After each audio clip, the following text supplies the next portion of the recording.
2, 1.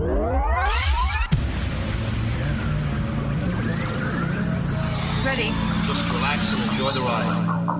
In crowd, 815. In crowd, 815.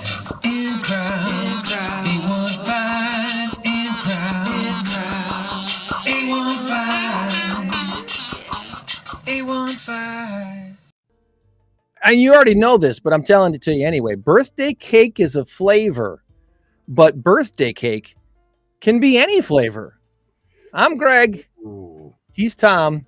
It's your Saturday morning State Line show for the 27th day of January, the year 2024, the latest it has ever been In the history of mankind.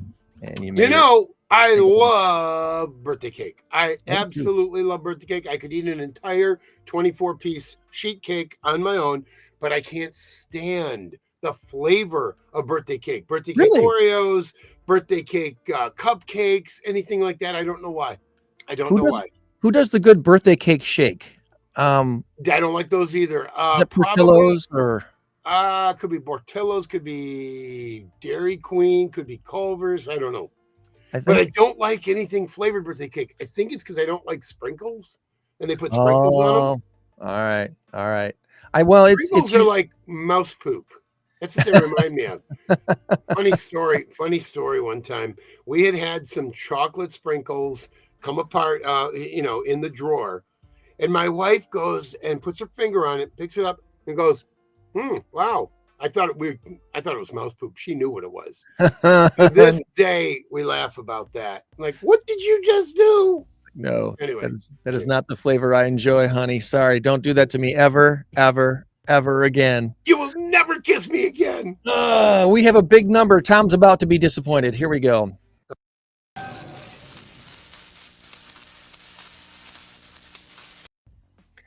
Our current race to 10 has Tom leading by a score of 8-7. That's right. Whoa. He's just 2 scores away from taking our first race to 10 of 2024. And this week's big number of the week is not so big. It's 221. 221. Wow. Loud or letters. Loud or letters is the answer, and put your guess in the chat. We'll let you know before the end of the show. I would love it if somebody would put in the chat maybe a short little blurb of what they think the big number is all about. Maybe you're going to do a quick little Google search of the number 221 and just find out something in the last week or two that makes sense for that number. Maybe, I don't know, but just make something up. Just completely make something up. Maybe on February 21st one year, you were too loud in school and the teacher kicked you out. It was maybe.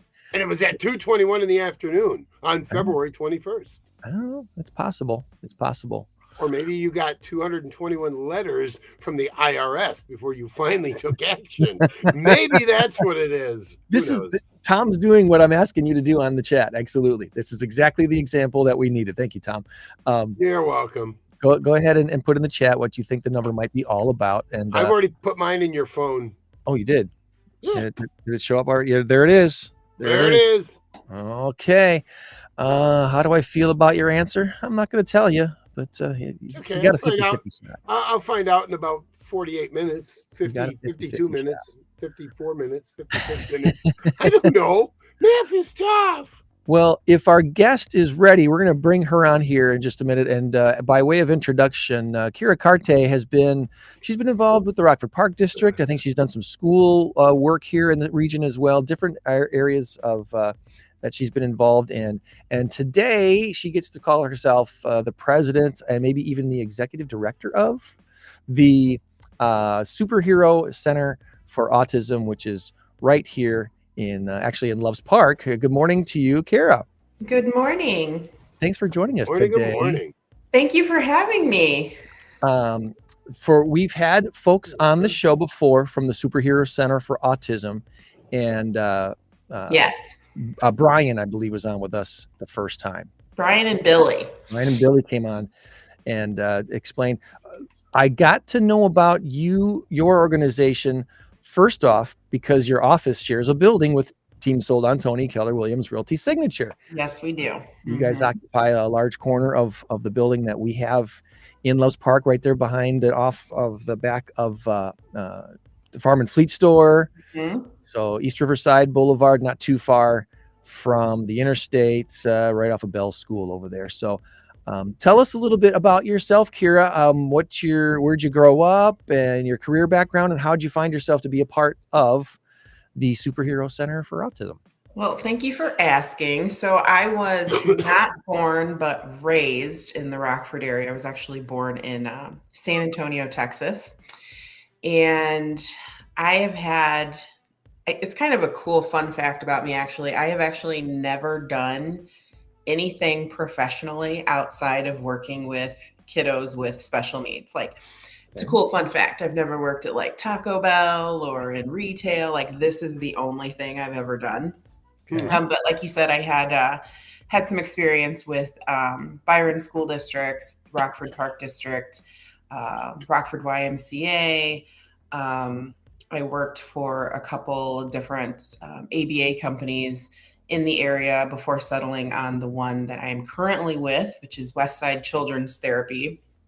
And while working with Westside, one of the current board members reached out to me after COVID, and they said, we really need to bring some new board members on and really just revitalize the Superhero Center. I think our community was impacted maybe more than some, only because our community has, comorbid things going on health-wise that maybe prevented them from going out in public. And it was slow, and these kids just were not getting the services and resources that they needed. So I actually came on the Superhero Center first as the event director.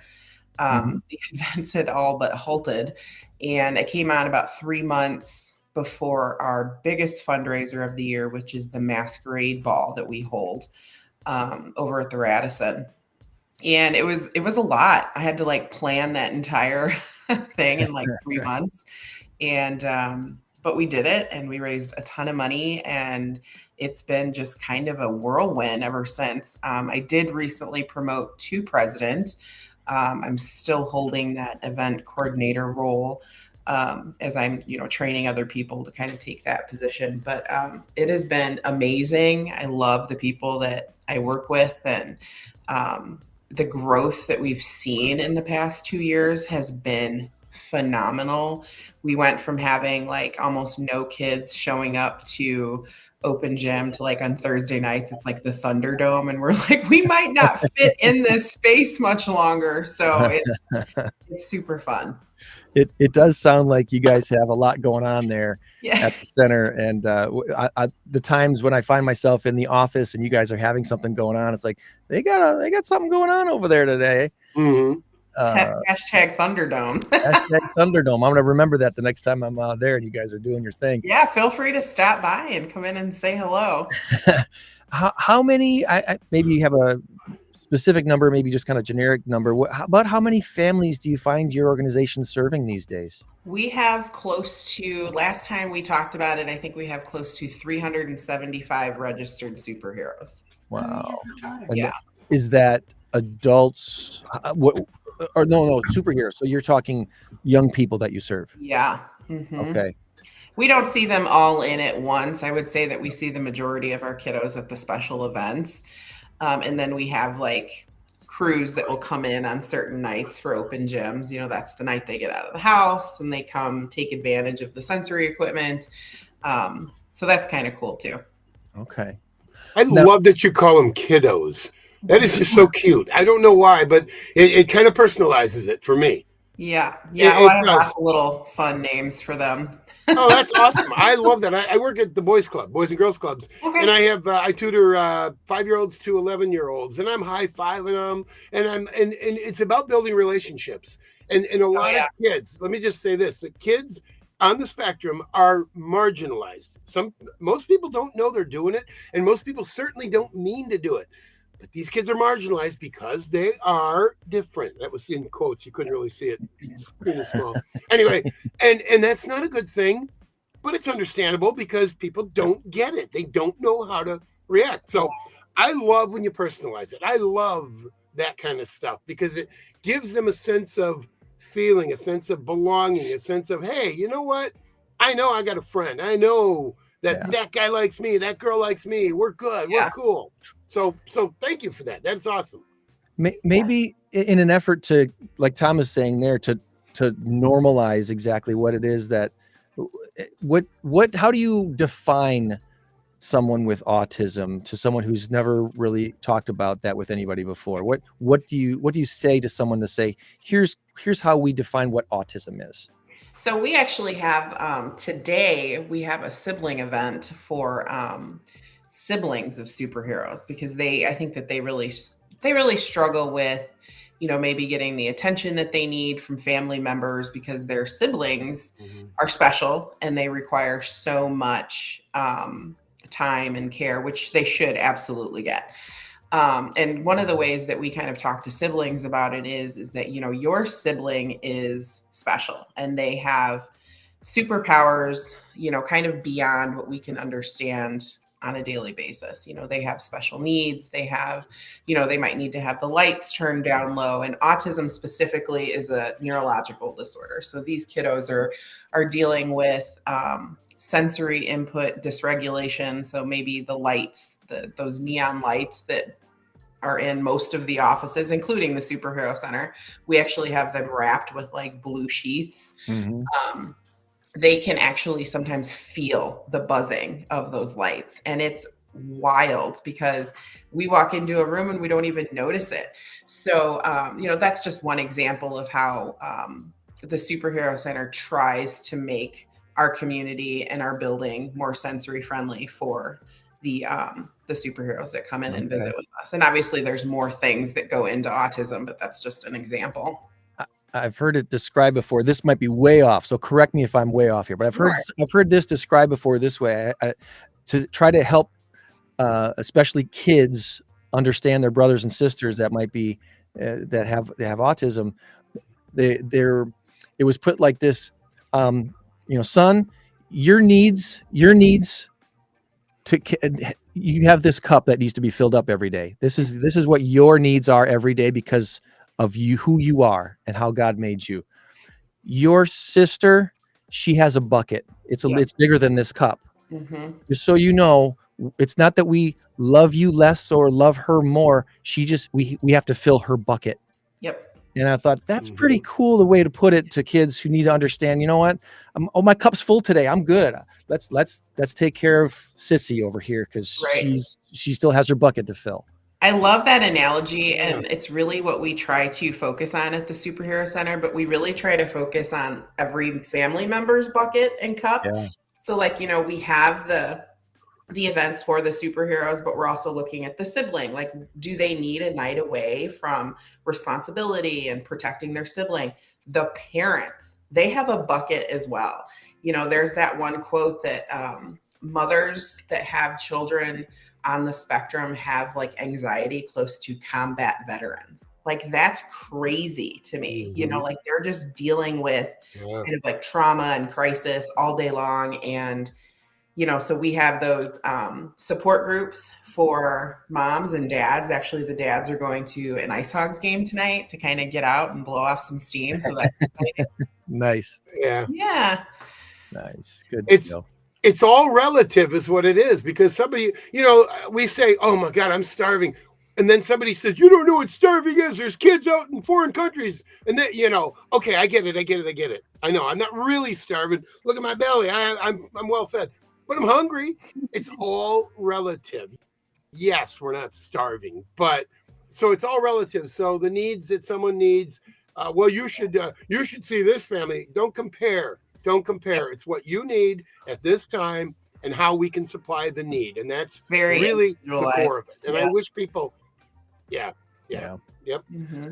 Well, obviously with 300 plus superheroes that you have been serving here this last year, you probably have a book full of stories you could share of what kids have, where they've started and where they are today? And is there maybe a success story, obviously without naming names, that you kind of maybe can throw out there to give people a little bit of glimpse as to what the Superhero Center for Autism does and rejoices over? Oh, I have so many. One of the cool things that I love about the Superhero Center is it's not just our staff and our volunteers that come in and work with these kiddos. You know, we work very closely with local therapy centers, schools, other nonprofits. So we kind of get to see kiddos come in when mom and dad are maybe getting a diagnosis and they're very lost. And one of the cool things that I've been able to see the past few years is a family come in, they have a diagnosis, they have no idea what to do next. Our family support liaison, Stephanie Culpa, she reaches out to them and provides them with the resources that they need to kind of survive that time period, right? Like, here's what we do next, and we are going to be there with you every step of the way. And then we have other members of the board that are also putting out resources. We have Paige Kazigari. She's just started our parent education program. So let's say you don't know anything about the special ed community. You know, our parent education classes offer that opportunity to attend those classes, hear from local professionals in the area on what they have and what they can offer your family.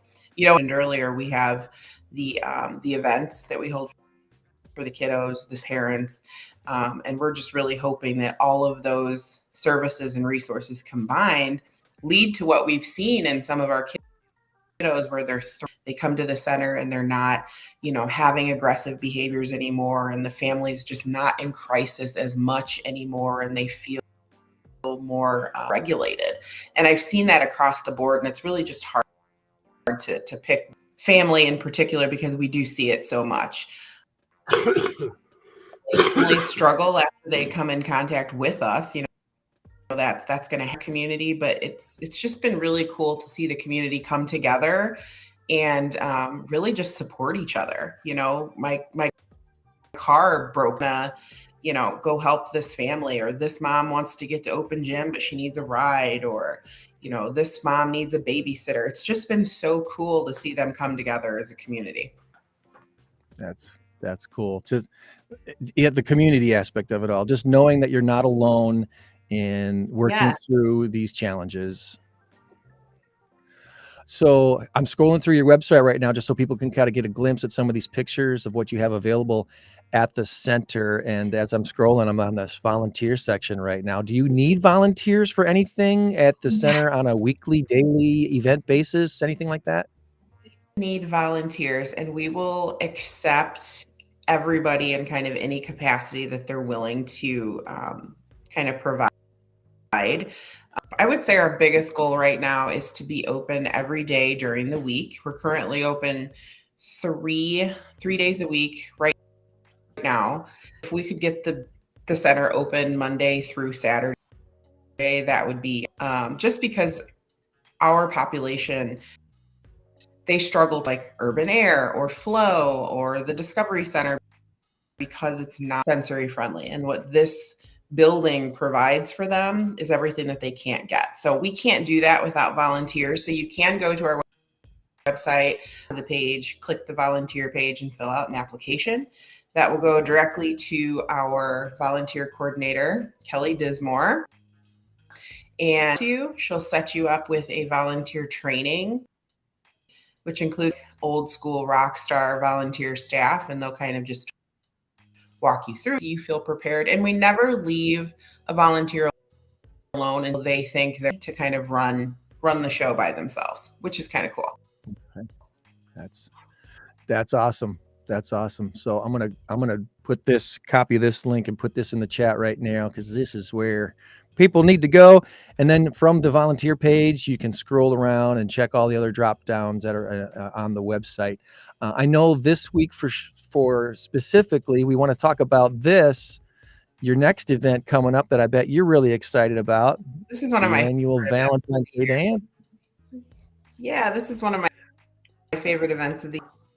So our Valentine's Day dance because I love love. I love Valentine's Day. So we kind of started this last year, and we had such a high need. I want for kiddos to come in and kind of enjoy the center, kind of in a dance. We had to divide it up into 2 separate dances. So we have 2 registrations open on the Facebook invite at 1 p.m. or 3 p.m. And we have a DJ and locals donate snacks, and you just come in and enjoy the center and dance, have a great time. Nice. And that's happening right there at the center. So if you've never been there before, it gives you a chance to see exactly what goes on there and what you have. Yep. And the only thing is we require registration. How many kiddos are coming? Yeah, that's right. Awesome deal. Awesome deal. Well, this is on February 10th, which is the Saturday before. Yes, the Saturday before Valentine's Day, 1 o'clock and 3 o'clock. And maybe you want to attend this and bring your kid, or maybe you want to volunteer at it. Let them know right away, because it's coming up. We're just a couple weeks away. Awesome. Well, I know Tom has some trivia for us to do today. Before we get to Tom's awesome trivia, is there anything we didn't ask you about today that you wanted to make sure we talked about the Superhero Center for Autism? I would just say the only thing is, if you're listening to this episode today, the likability that you have, autism, or that's on the spectrum, or really any special needs, is very high. And we just want to let you know that you are welcome. We can't wait to meet you and assist your family with whatever. Nice. All right. Good deal. It is awesome. Except for the fact that nobody really likes us. It's just, I like you, even though you're not a Bears fan. Yeah, I heard you backstage. Go Packers.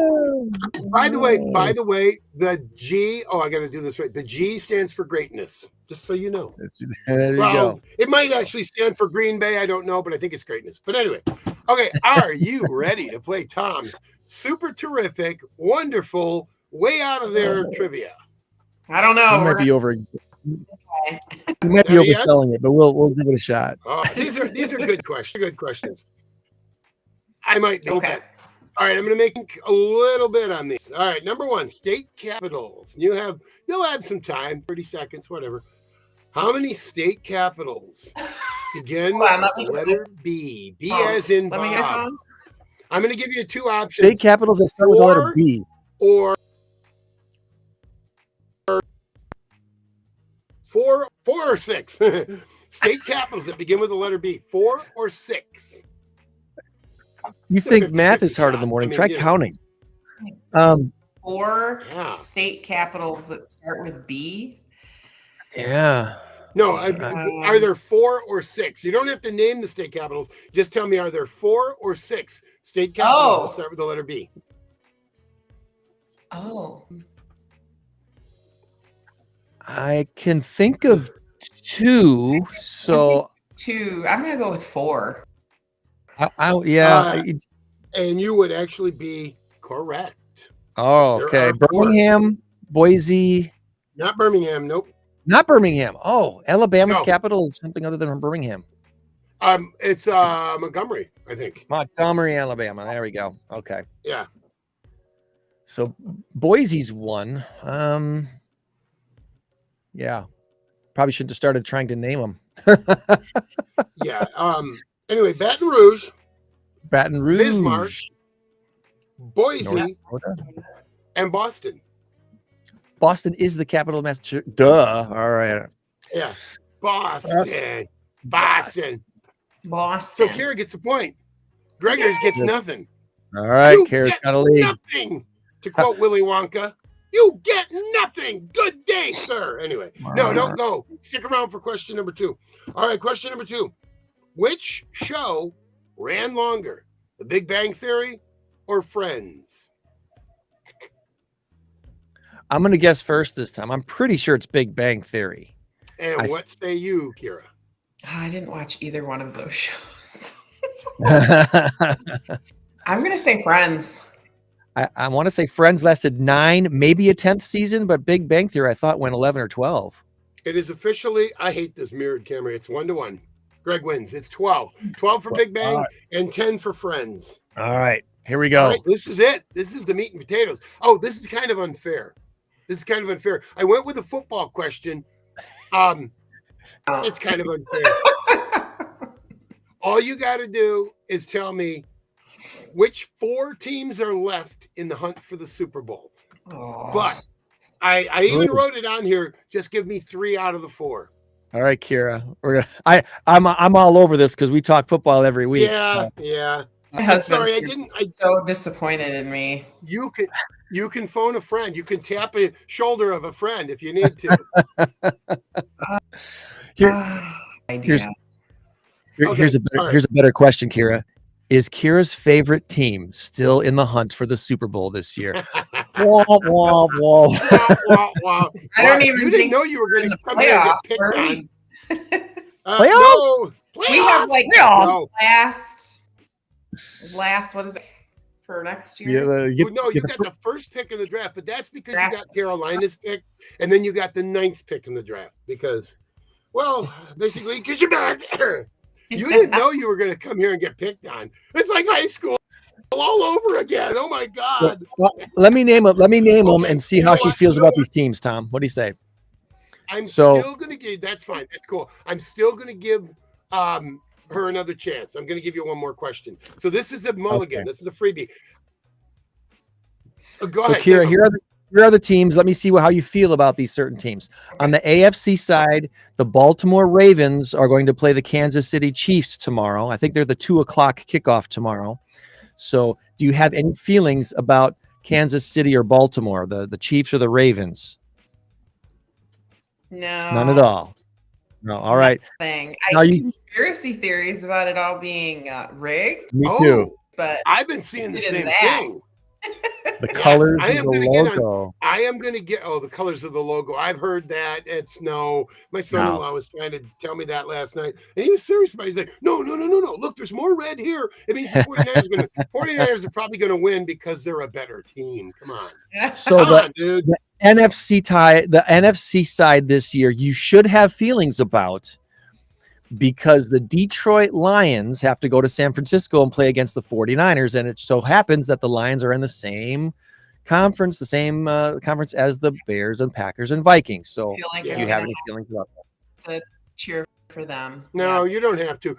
I always, everybody said back when the Packers had Tampa Bay in the division and it was the NFC North Central Division, everybody would say, well, I root for the division. Really? Rooting for them? Tampa Bay? No, I hated Tampa Bay with Warren Sapp. I know you probably are like, who? What? Okay, so here's your mulligan question, Kira. All right, Here you go. mulligan question. The United States Okay. was the unfortunate setting for the 3 Mile Island nuclear disaster in 1979. In which state did it happen? That might have been before One your more time.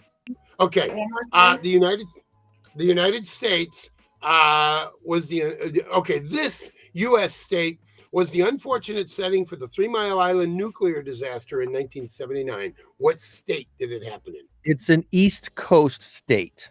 Yep. And this may have been before your I didn't know time. It's I definitely- don't know if you were born in. Yeah. All right. Woo, dodged that bullet.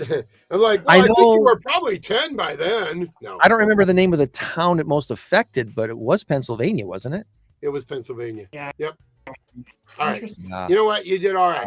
You did all right. You got one question. I don't know and you were- very poorly, but it's all right. Okay. The funny thing about trivia, now Greg's had a fairly good run with trivia. He's played quite a bit and this and that. Once you start doing trivia, the answers kind of pop because your brain starts working in that mode. It's kind of like a computer. And I noticed this when people play for the very first time, they're like, oh my God, we did awful. We scored, 28 points less than the other team or whatever. And then all of a sudden, a month later, they're hooked and they're starting to win. I was just going to say, you guys you are know. going to have me on again so I can redeem my. Absolutely. Well, Absolutely. let me put this out into the universe for you, Kira. Tom hosts trivia probably 2, 3, 4 times a week. And so if your organization wants to do a trivia fundraiser event, he is Yeah, your guy. we do. And He is your guy. I've got one going on tonight, and I've got NAMI going on February 29th. So Fun. Yes.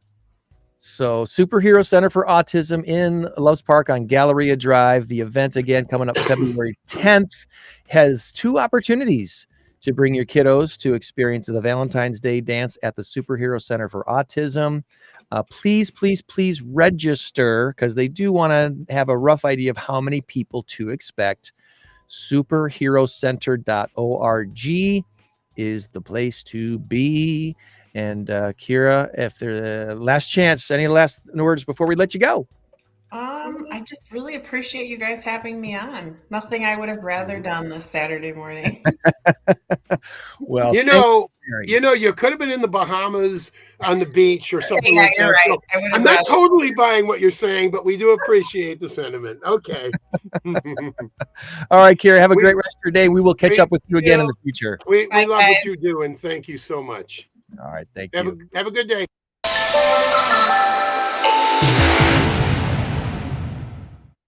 All right, I was. Oh, I'm sorry. I was saying "Go Packers" when she did that. Go Packers. But awesome, anyway. awesome. That was cool. She felt kind of picked on. I'm sorry. We were having fun though. It's the nature of being a Bears and/or Packers fan in Rockford, Illinois. You're here, you get picked on a little bit. Right. Joann is logged in over at the PAWS Humane Society. We'll be jumping with her in a little bit. I'm doing, just so you're aware, and you might be looking at this going, the screen looks a little different, and I'm doing a little different things. I'm trying to adapt to our Instagram live feed. Okay, I've been trying the Instagram live for this new show, and because of the format of Instagram, you only see what's in the center of the screen. Mm-hmm. Okay, so I'm trying to make sure our guest is always right in the center. When Tom's talking, I want to make sure that he's up there in the most visible part of the screen, like that there. Boom, boom, boom. So that's what I'm playing around with today to see how this tracks.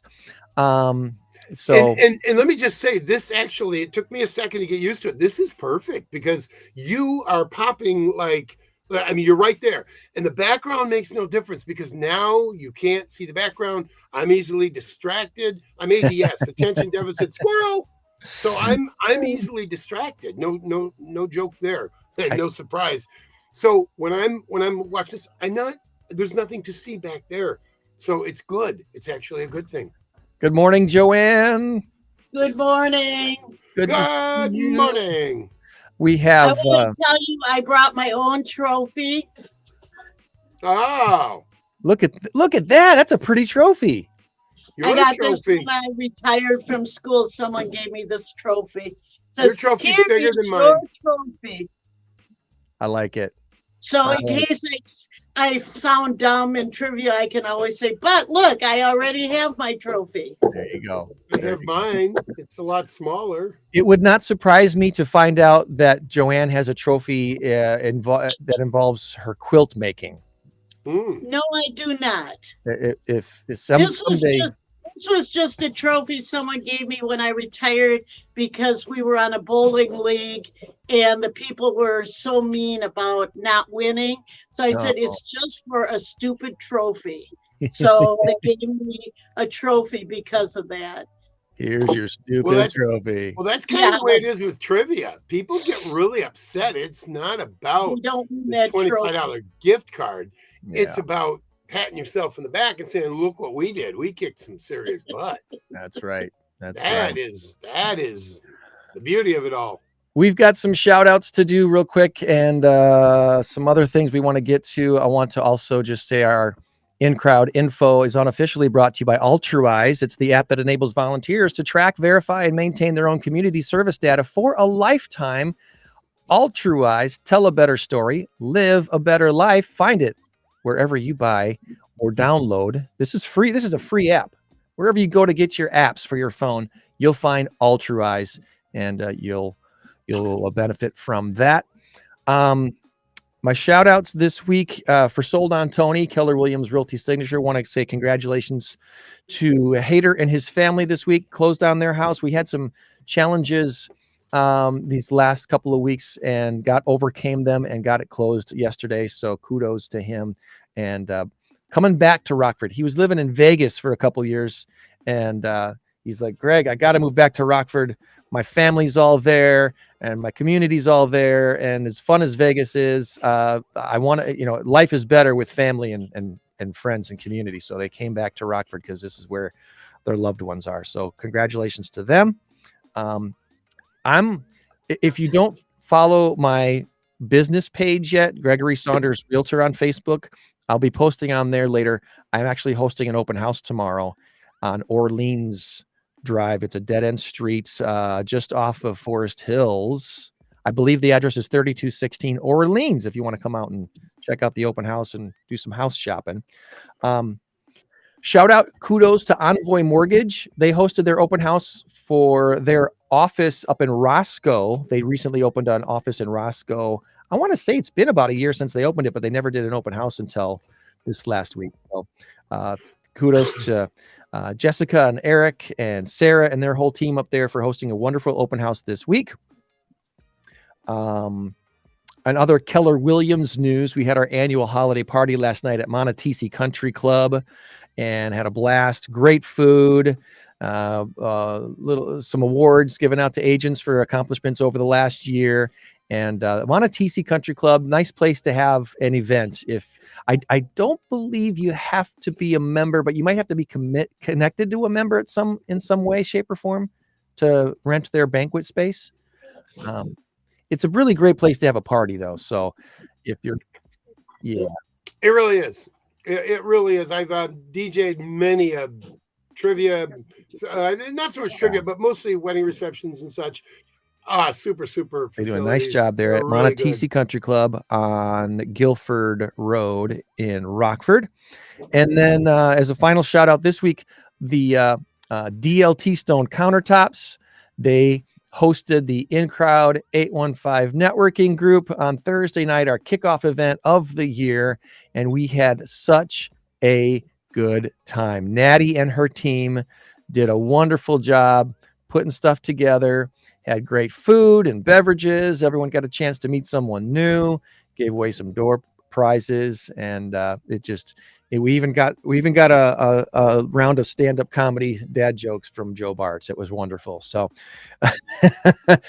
we also announced that our next event, February 29th, is going to be at the NAMI event that we talked about last week on this very show. NAMI Northern Illinois is doing a trivia event on February 29th, and the In-Crowd 815 networking group is going to be at trivia night. We already have, as I understand it, we already have 3 tables of teams that will be there. I think we may end up with 5 when it's all said and done. So we had about 60 people at our event on Thursday night. And out of those 60 people, there was probably at least 50 plus businesses represented. And out of those 50 or so businesses, if only 10% of them sponsor a table and come out to NAMI's trivia night on February 29th, the last Thursday of February, then we'll have 5 tables. So that's my prediction, that we'll be out there with that, with a bunch of fun folks, not just playing Tom's Fun Trivia, but also networking and getting to know people that we do business with a little bit better. So, very, very, very excited about that. As far as other shout outs this week, wanted to say, hey, and congratulations to the Kendall Sherman Foundation. We had Tamika Fricks on the show a couple of weeks ago. Kendall Sherman Foundation has received a grant of over $9,300 for the Community CPR Voucher Program. It's a program. It's a grant awarded by the Dr. Lewis and Violet Rubin Fund of the Community Foundation of Northern Illinois, their community grants program. It's a significant contribution, and it's combined with a grant from the Alpine Kiwanis Club, and generous donations from other organizations to help the program's goal of making CPR more accessible in the state line area. The foundation is still seeking additional funding to ensure the program's success for the 2024 program year. They want to make sure every place has someone that's CPR trained and has those the CPR, I forget what they call the, like, defibrillators and stuff like that in schools. So Tamika Fricks started the Kendall Sherman Foundation in memory of her daughter Kendall, who passed away in 2015 from enterovirus. And the foundation started with the sole emphasis on asthma education and outreach for that.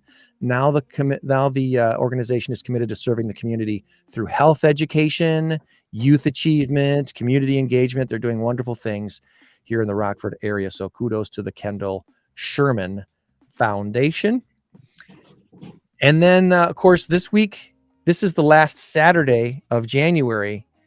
And that means February 2nd is coming up. What happens on February 2nd? Groundhog. Woodstock Willie. I got you, babe. It's I still got you, babe. it's still a top 3 movie of all time on my list. They Groundhog. want to send, I read that they want to send to Pennsylvania, the PETA group wants to send a gold coin so that they can flip a coin rather than bring out the groundhog. Great big coin with the groundhog on one side and a cloud on the other or something. Yeah. I don't know. You know, it's not like they're killing a groundhog. I don't get it. Well, they're bringing him out of his Bring him out. hibernation. I suppose. Well, Whatever. Woodstock I don't Willie. even know when he lives the rest of the time. The official prognostication for Woodstock Willie, February 2nd, but they have a whole bunch of events. February 1st, they welcome the groundhog. They have the movie showings from February 1st through the 4th. There's a guided film site walking tour that they're doing on the 2nd, the 3rd, and the 4th. They have the special annual Drink to World Peace. That happens also on February 2nd. Movie memorabilia showcase, Groundhog Day dinner dance, the bags tournament, the pub crawl, all that stuff is going on. Realwoodstock.com is where you want to go to get all the information on what's happening in Woodstock for Groundhog Day. All right. That's the random stuff. Of course, we've already talked about the Super Bowl and the Super Bowl teams that are playing, the teams that are playing to get into the Super Bowl tomorrow. We'll talk some more football at the end of the show as a little bit of a overtime with me and Tom talking football again today. You've got some trivia for me and Joann specifically again this week, or I do. Well, before we get to trivia, here's my random randoms. Do you wash your clothes that you just bought before you wear them? No. Oh, You don't you're want- looking at Tom. No, I don't either. I wear them. I'm not. I wear 'em. I know you're supposed to, though. Are you okay? I want to say it depends on the clothing. Like socks, sometimes I do, sometimes I don't. Depends what kind they are. Yeah, I guess it kind of depends on where I got it and how it looks. If it looks like it might, this if I bought something off the rack that I think was tried on a bunch of times by different people, I'm probably going to wash it. But if I got something in a package, Goodwill or a garage sale, yeah, right. Gonna wash it. I'm going to wash those things again. But it's almost all laundry clothing experts on the internet say that you actually should, not only to rinse out some of the residue dyes and chemicals used in the factories. They say swabs have been taken from brand new clothing in stores and found all kinds of pathogens. Ew. Yes, because people try them on Yeah. and then put them back in the rack. Maybe even using their hand and pushing them In the on, factory. or taking them off the counter and holding them up to them. I don't know. Yeah. Well, Yeah, no, you're right. so anyway, the experts say that's what you really should be washing your clothes once before you wear your new clothes. I don't worry about it. I just grab whatever's in my neighbor's house. Remember, I sneak into his house and do my show. So Your it's about my neighbor size. comes to do So your show. I like his I sweater. can't believe This is he a really admitted cool that this sweater week that, on the you know, show. yeah, I know. I'll give it back. So I'll leave the sweater. I'll walk back to You my have to house make sure in your just my neighbors wear t-shirt. the Oh wait, same that's his size too. that you do. Yeah. The shelf life of a hobby. Researchers polled 2,000 adults, identified work commitments, busy family life, and lack of motivation as the reasons why we don't stick with interests for really all that long. What do you think the shelf life of a hobby is for the average American? That's way 2 too weeks. short. It's longer I than have that. been sewing since I was 5 years old. There you go. Just You- saying. Your hobby's been a lifetime hobby. Yes. I'm trying to I think. learned how to sew from my grandmother, and she taught me how to sew, and on a treadle machine, and I've been sewing most of my life. Nice. Just Okay. saying. You've had a Not lifetime hobby. kidding. Yeah.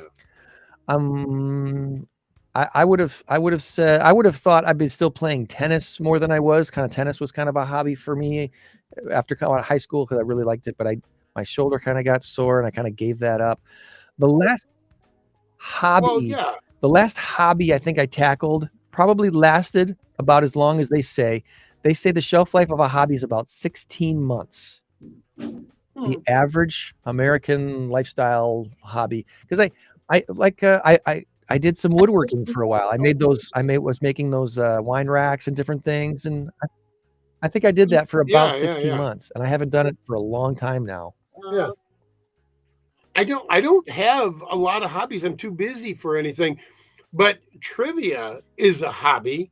I mean, for a lot of people, it's, we're going to go out to trivia night, and then they get hooked. And then we got a lot of teams that have been doing it for 5, 7, 10 years.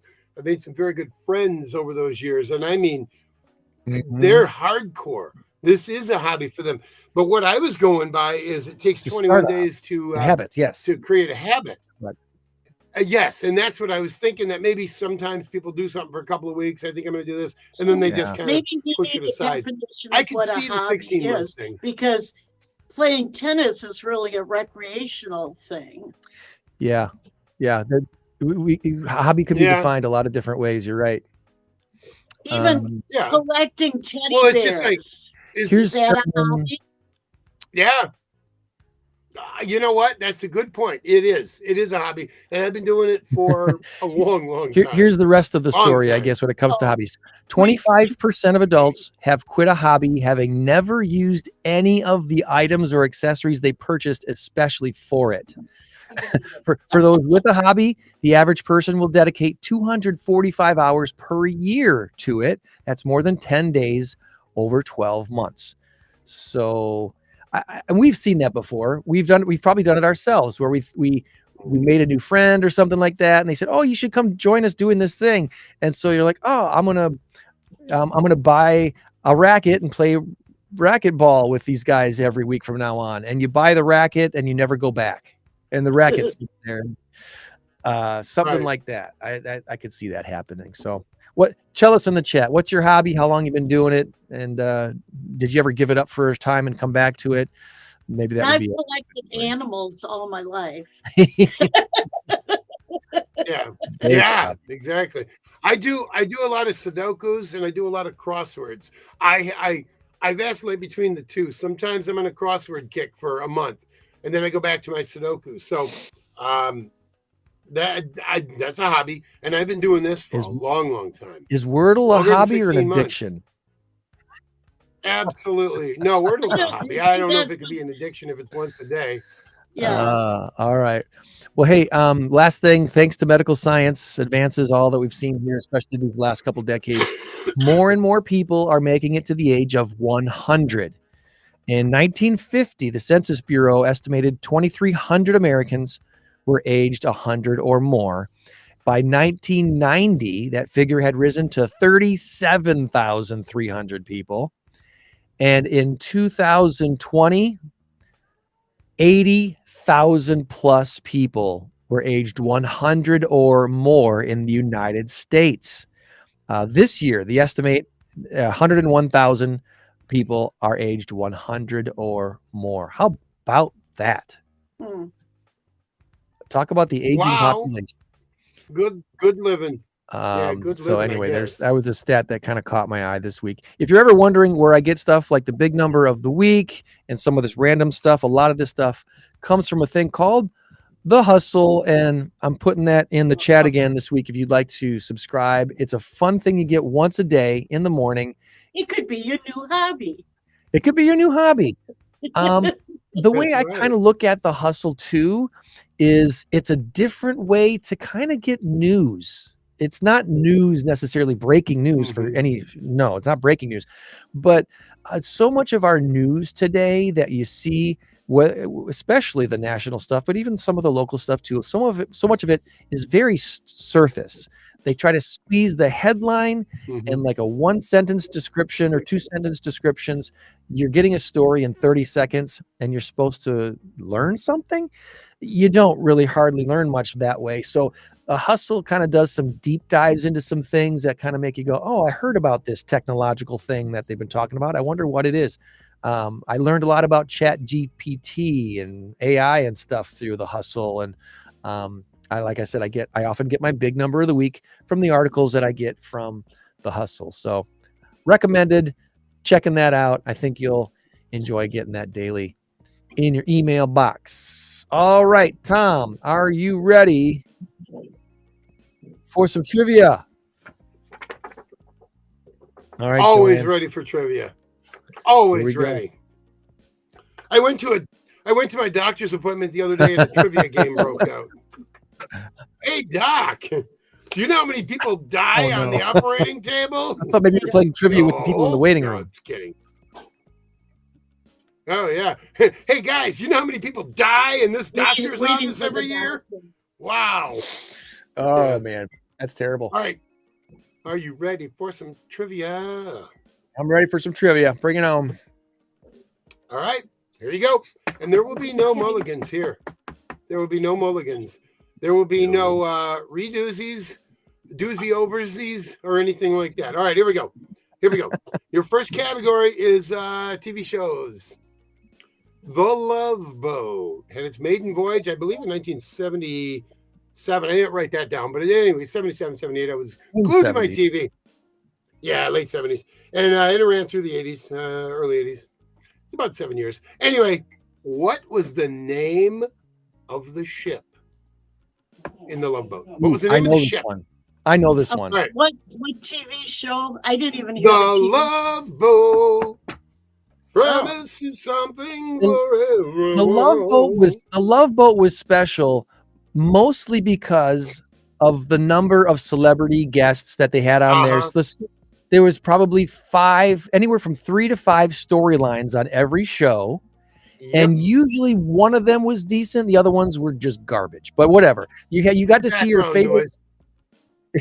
Your favorite. But it was really interesting. Athletes and actors and actresses.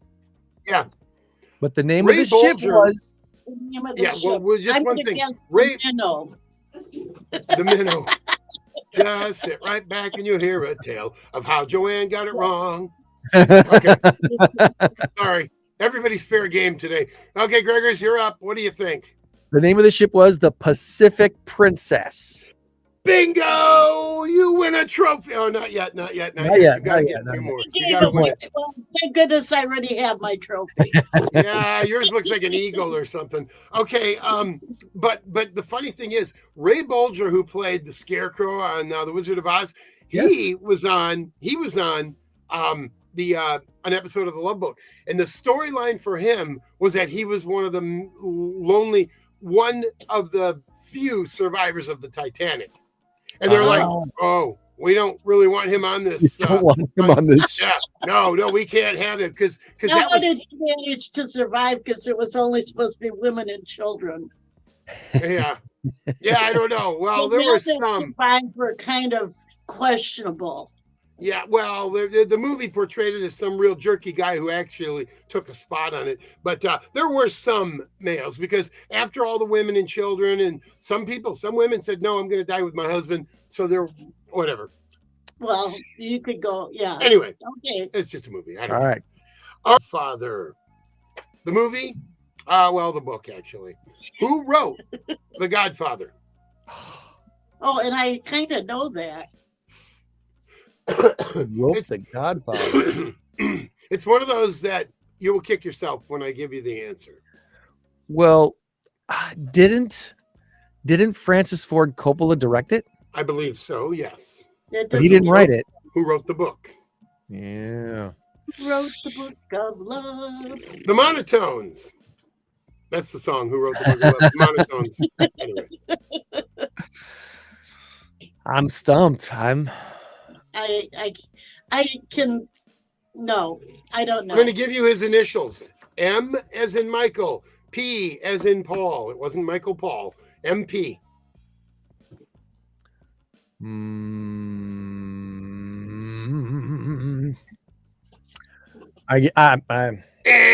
Mario Puzo. Mario Puzo. Mario Puzo wrote The Godfather. Mario Just- Puzo. Kiss in the ring, and you can get in the. Yeah, okay, here we go. And here, let me give you this horse ahead. Sorry if that was offensive. I have no idea. Anyway, Why would it be offensive? I don't know. Yeah. All right, here we go. Now a Rockford trivia.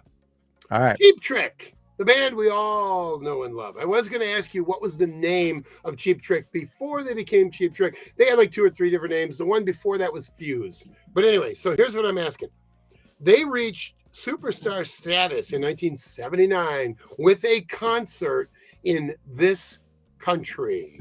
Tell me, let Joann answer first because I'm pretty sure you know. I know this Tell me one. what country did they play? Did they perform in to the tune of just absolute elation with all of the people? My friends are not helping me. I'm going to say Japan. Yes. Woo! Gregors, what was your answer? Yeah, Budokan. Budokan, live at Budokan. Very good. Japan. Very good. I was right. You were You're right. right. Yeah. Well, you guys were right. Yes. Whoa! Okay. I did. All right. Yay! I got a trophy. Okay, we have to do a tiebreaker because it's 1-1. Oh, We got all a right. tiebreaker. We got a different. Okay. You weren't gonna get a tiebreaker, but what the heck? Why not? We got time. All right. All right. In 1979, what was the name of the solar observatory that came crashing to Earth in July of 79 after decaying in outer space? And I'm going to give you a small hint. If you go 30 seconds and you don't know it, I'm going to give you a hint. Was it Russian? It was not Russian. It was Okay, American. So It it was wasn't. I thought you It wasn't wanted the Sputnik. name of the satellite. I am. Yeah. Name of the satellite. He was asking, was it a Russian satellite? No, it's not. Oh, It was one of ours. And I'm going to give you a hint. The tagline was blank is falling. 1979. Yep. See, Blank it was- is falling. And I believe it landed in Australia, but I'm not 100% sure on that. the sky, Skylar. Skylab. Skylab is it. You were close, Joanne. Thank you, Joanne. You tipped me off. That was. Yeah. So Greg gets a point. Joanne gets a half a point. I was like in official fourth grade in The 79. official trophy today. I actually gave him the answer. You helped me Okay. with the answer. The official Yeah. trophy today goes to Greg. Whoop whoop whoop whoop. Oh, Thank you, Tom. Thank you There very you much. go. It's funny Yeah. how that trophy we all changes form. winners. As we Yeah. say, the We're best all winners. never rest. Joanne, you get a 9th place ribbon today. I cross out the word never because the best actually do rest. The best do And I rest. like when it says, "Here is your trophy." That's great. Yeah. You get a trophy every week. Greg has Yeah. to earn his trophy every week. Oh, now I got to Oh. go that way. Hey, you're messing me up here, buddy. Well, All right. we are at the home stretch. Did we get to see any cats today? Oh, yeah. I want to see cats. Cats, The, cats. We can bring Well, cats. it's almost time to do football. We'll skip to don't that in a care. little bit. We're not in any rush today. We You're do a want to part make sure of the everyone show. understands if You're you're a part coming of for the show. furball, you need to Yeah. get your tickets right away. You're a part of And- the show like anybody, Joanne. We do cats. Of course I am. Well, Why yeah. am I here if I'm not part of the show? I'm giving you a compliment. I don't think you got that. Anyway, I'm part of the show. Furball, February 17th at Tabala. And You're if gonna be you there. haven't gotten your tickets yet, I think there's still time. I want to show, this is my cat of the, I almost walked right by the Look at that. sign. holy Look at moly. the cats. That's a lot of January meows is right awesome. And of course, you see here, Jane was adopted the first weekend in January. there. We're Wow. getting near the end of January, though. We need to punch in Judy. Are you cleaning Fluffy? No, Fluffy's right here. She's already clean. Okay. These are sisters that were relinquished. Buffy I and think- Fluffy. Fluffy and not Fluffy. Oh, okay. But they are sisters. They're 7 years old. I call her Fluffy, but her name is really Sophie. Sophie and Poppy. And they were relinquished due to the owner's failing health. Okay. Oh, that's so sad. But this cat is just beautiful. It is. Yes. It's gorgeous. I'm going to get her and name her Snowball. Snowball and not Snowy. This is a bonded pair. They want them to go together. I was trying to think of anything else to say. They're a little shy at first, but very Come visit sweet. them.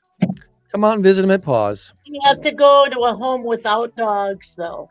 Okay. No dogs. So then, this is another fun. Oh, if you want a bunch of sleeping kitties, I can't. I want to get closer. So you get a really. Whoops! Now we're waking them up. I'm sorry. Jeez. Who's this crazy lady with the camera? What does she want? We already ate. We already played, and now we're ready to sleep. I love it how the big one just runs and hides. Sorry, kids, you're on your own. Every cat for himself. He'll be back. Yeah. Look at that for Furball. Bring your stuff in. This is a cute pair too. I'm trying to do a quick show. Thank you. You're doing great. Where is your baby? This is a mother with her son. Oh, she just bopped her son. She says, I want to do the camera today. Yeah, you stay away, buddy. Her And that's in son order. is like the splitting image of her. But there he is. Oh my God, that was like a Hulk Hogan move right there. That was funny. Wow. That is hilarious. We couldn't plan that any better. But there's her No. little boy, and he looks just like her. So she cannot deny him no matter what. Yeah, that's right. We're gonna do a maternity test here. Peekaboo. Peekaboo. Just really, that was fun. That was well planned. That You was didn't awesome. expect, baby. These cats are so well trained. I loved it. So we have a lot of tuxedo cats. The black and white, they kind of oh my goodness, he's so pretty. Then we have this, throw in a Siamese for good luck. All right. I think this is a pair too. I don't know what their story is. There's not a story on there. It's a Siamese and a me size. Yeah. I don't. That looks like an orange tabby. Yeah. But they, sometimes they come in together. I don't know what the story is. Like the white ones are actually sisters.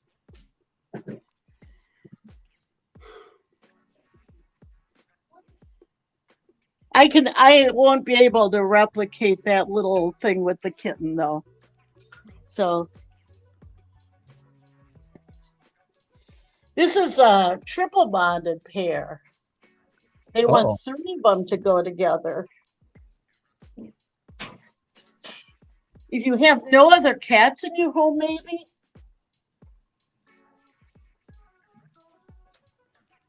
Sorry. I know.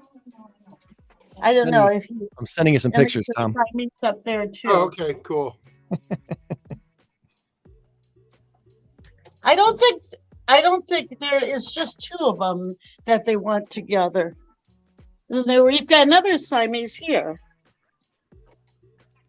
Beautiful. Bella. I was thinking it was a boy, but it's Bella. Yep. Okay. All right, so that's kind of a quick flow tour. Awesome. And as always, check out pawshs.org for all things PAWS. And the big gig is coming up. You're running out of time, though, to get your tickets for the February 17th annual Fur Ball. Going to be a great time. Trying to come back to me. Cocktails, silent auction at 5:30, dinner and dancing at 6:30, 50-50 raffle, wine poll, live music and dancing. It's going to be a fun time. Got a DJ this year. I guess not necessarily live music. Some people think it's live music is only a band, but no. Music, DJ, fun stuff. I imagine you'll take requests. But you need to get your tickets. We're 3 weeks. Spouses. I don't have a spouse to share, so that might be my goal for my birthday. Find a spouse. Bring Jorge. Bring Jorge. I heard he doesn't eat much. All right, let's do this. Big number of the week.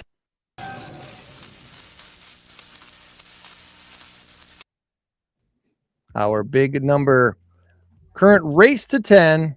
As Tom just barely edging out Joann 8-7 right now. 8-7 is our current score. And our big number this week is 221. I know, not that big of a number. 221 loud or letters.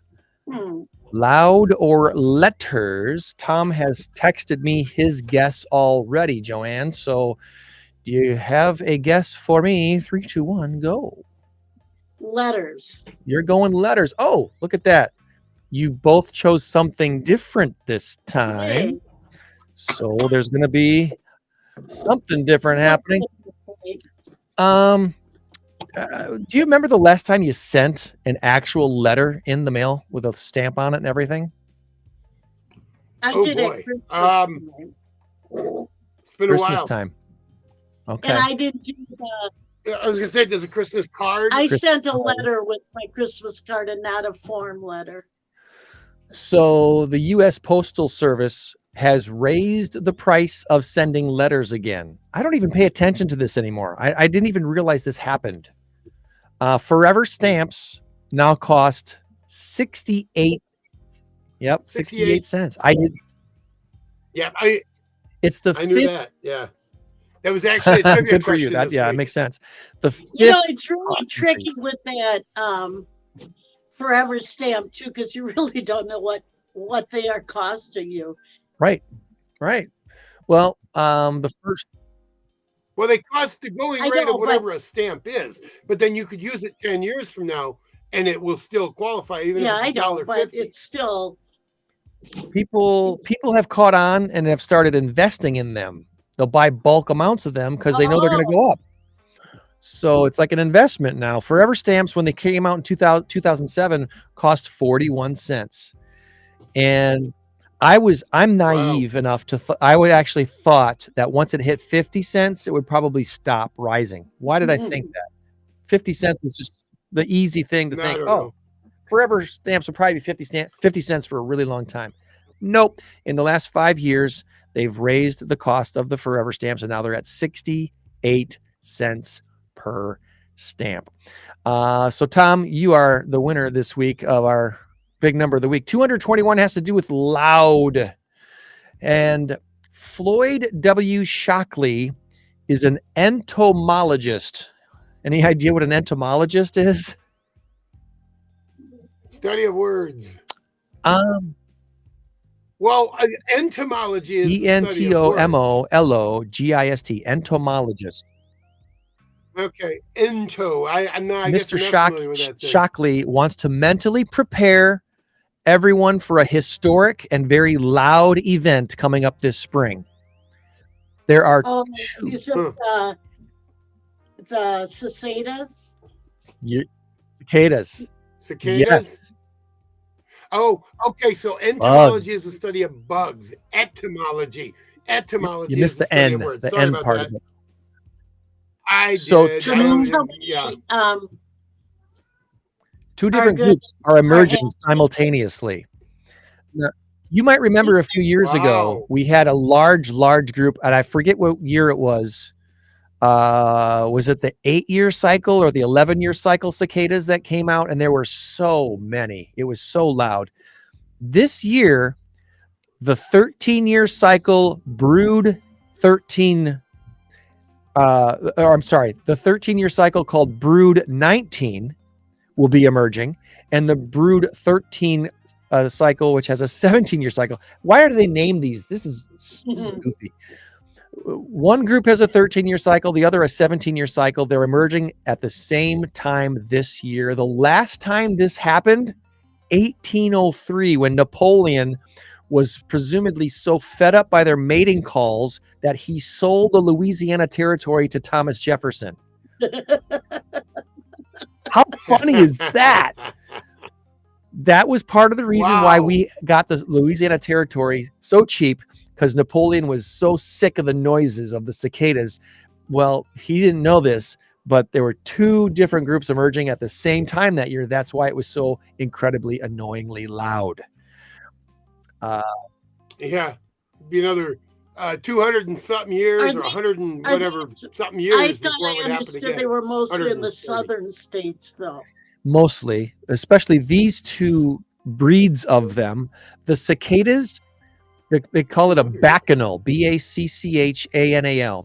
The cicadas bacchanal will begin in about late April, and these two groups will not appear together again for 221 years. Wow.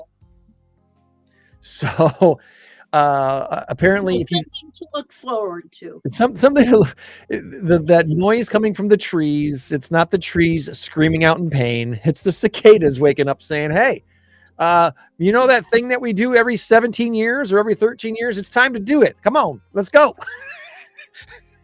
And it is loud.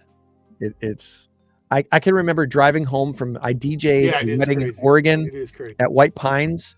Or maybe it wasn't White Pines. It might have been out in the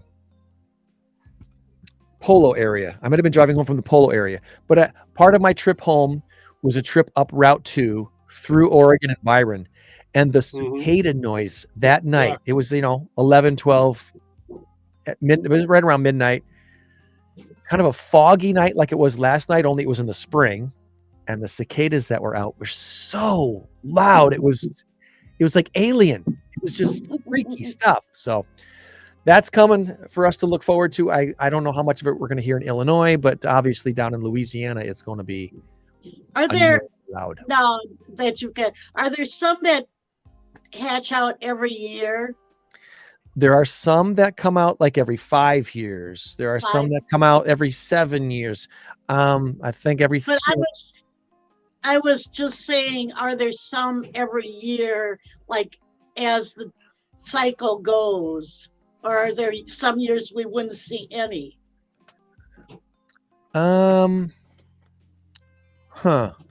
Billions. 17-year cicadas, periodical cicadas. Should I try?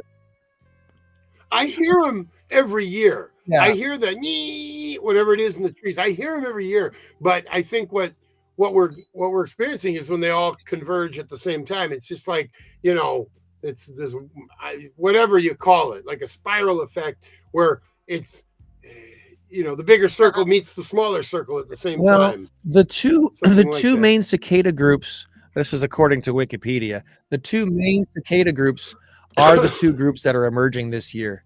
So chances are the group that I heard was 13 years ago. Okay.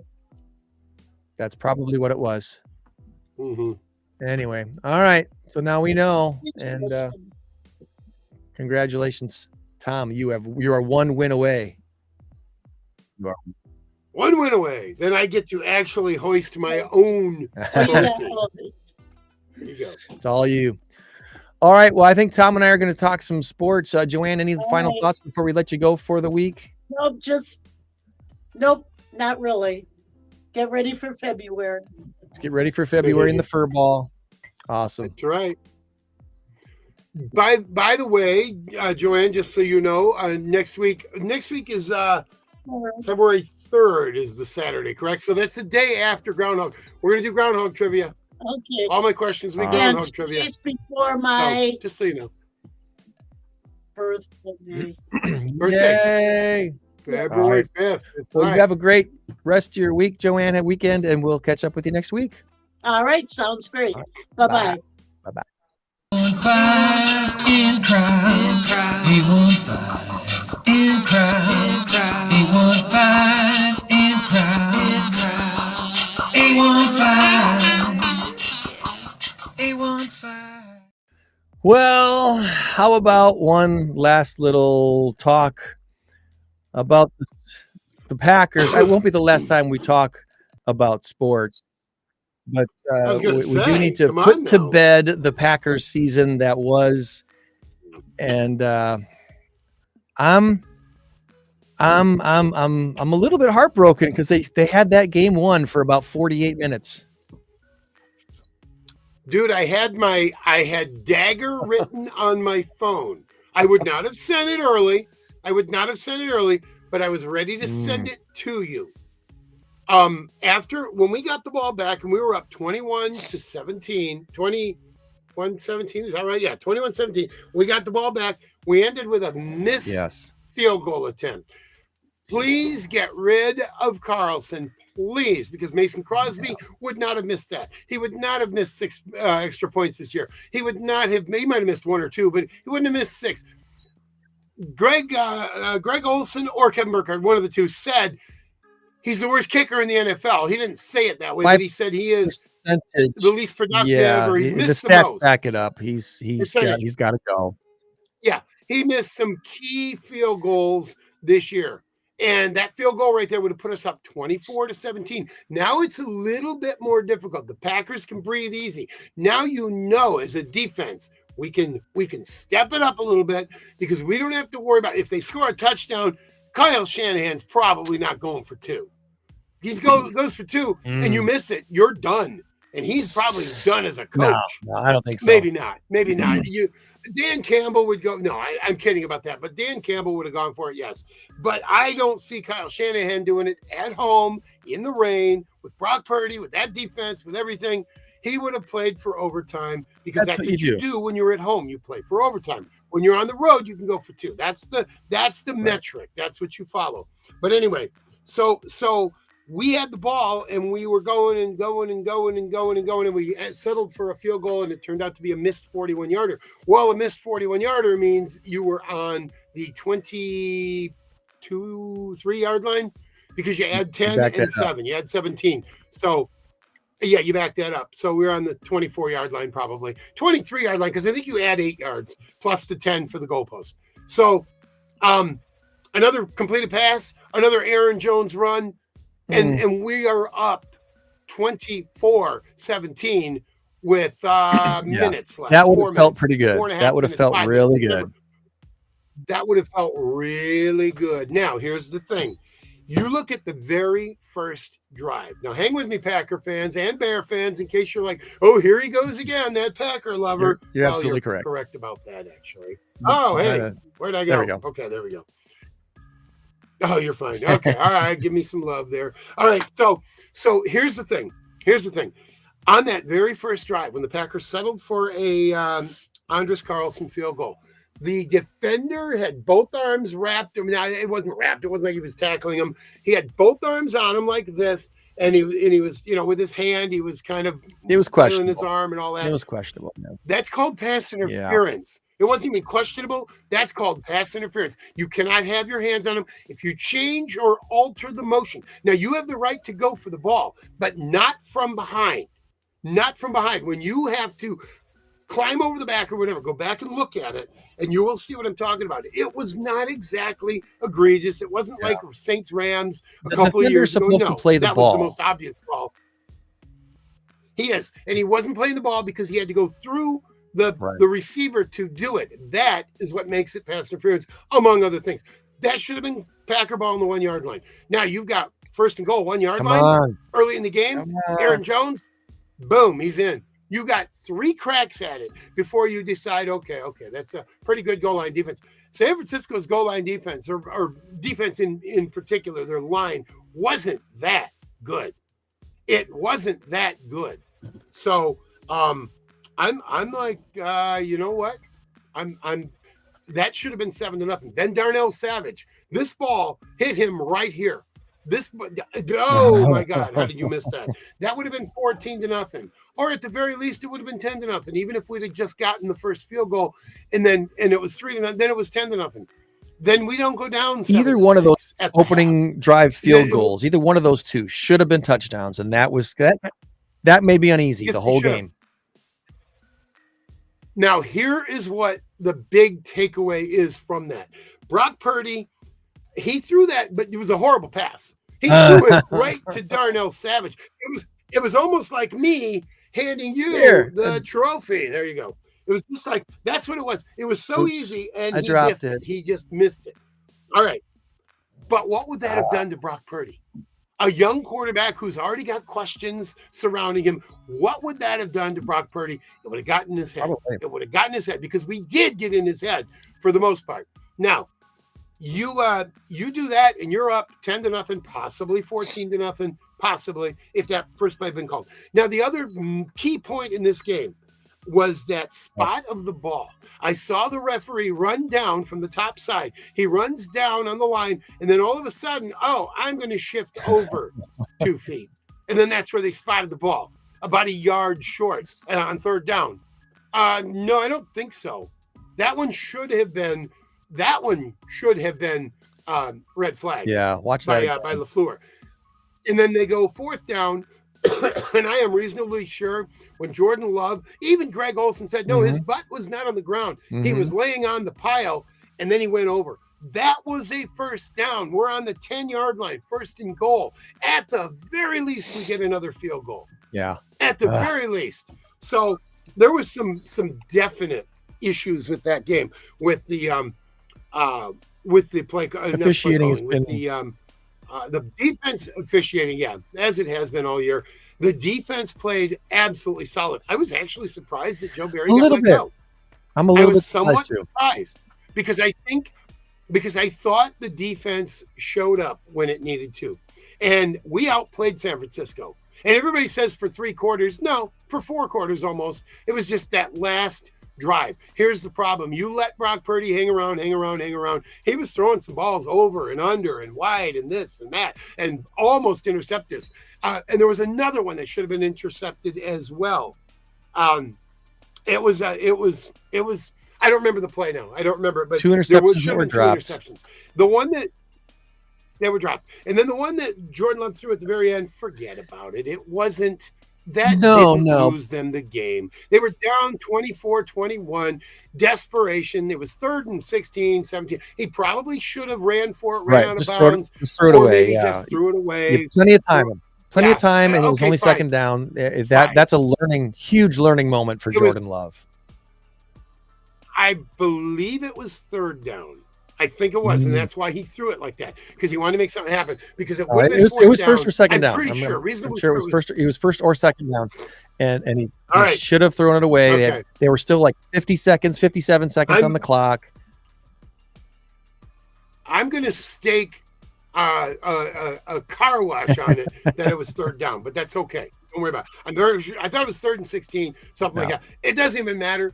It was a throw that he should have probably. That's a throw you make when it's 4th down. It's your last attempt. You have to do something. Force the issue. You didn't have to do it at that time. What was more heartbreaking? Yeah. So nonetheless, as a generic NFL fan, what was more heartbreaking? Carlson missing the field goal for the Packers, or Bass missing the field goal for the Bills?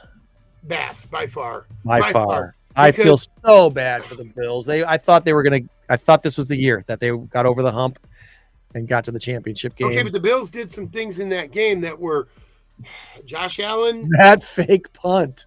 Yeah, that fake punt was maybe the dumbest call I've seen in a long time, because you were like 10 yards from it. If you were 2 yards and all you got to do is get the ball and go and fall forward, fine.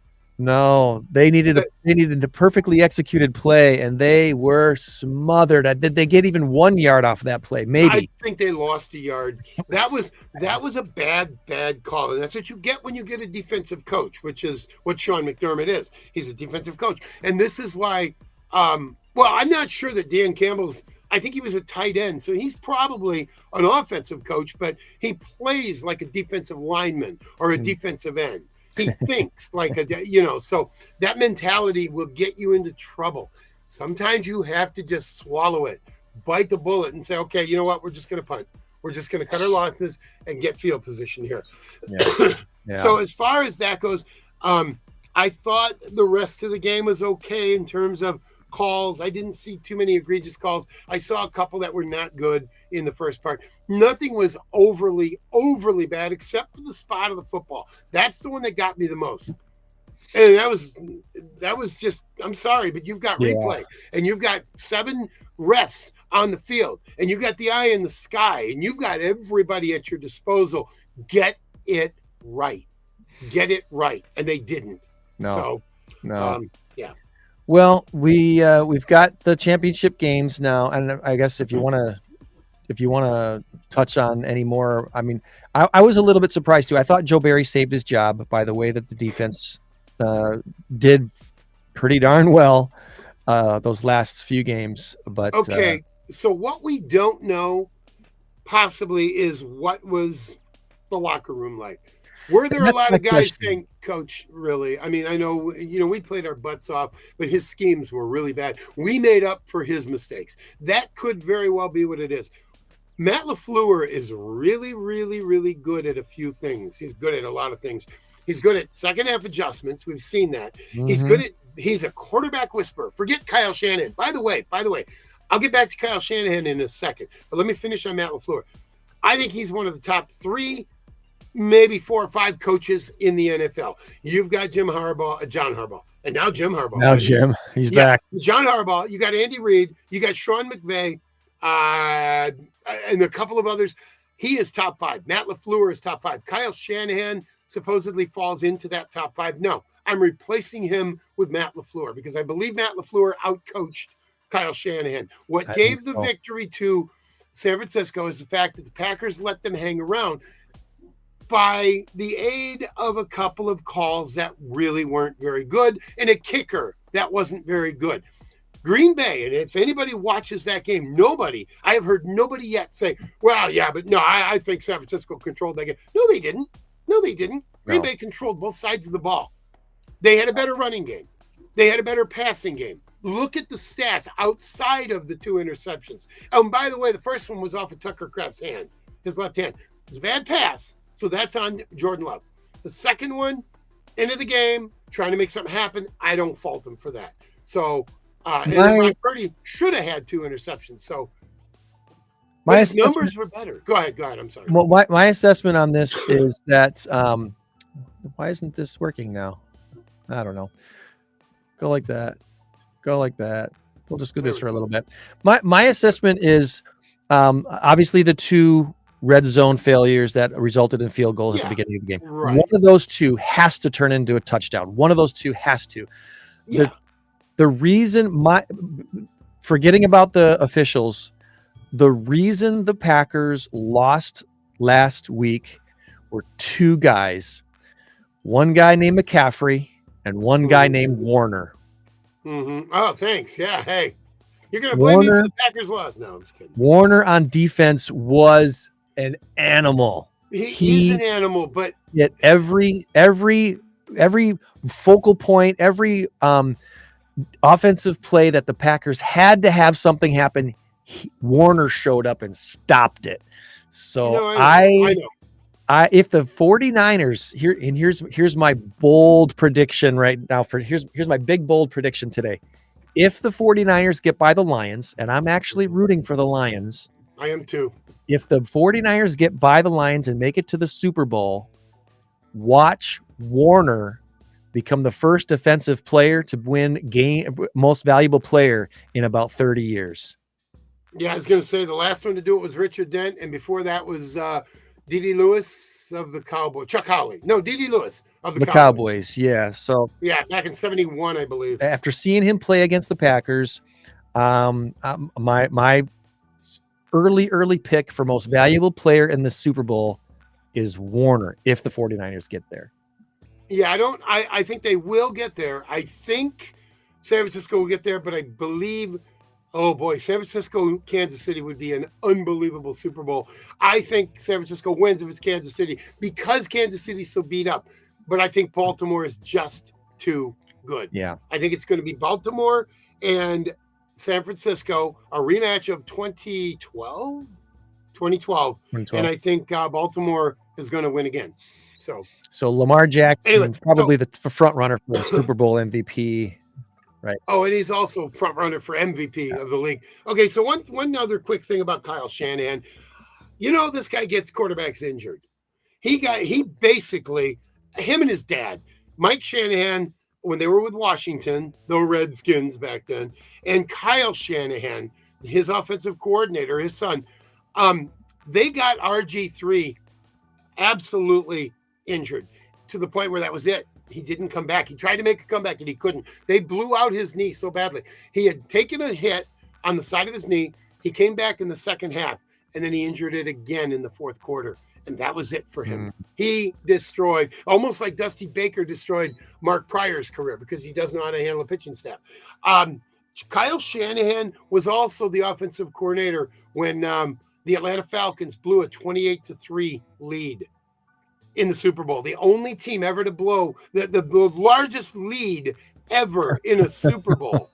The second largest in a playoff game. 35-3. The Frank Reich-led Bills beat either the Houston Oilers or the Tennessee Titans. Was it Houston? It was Houston then. Okay.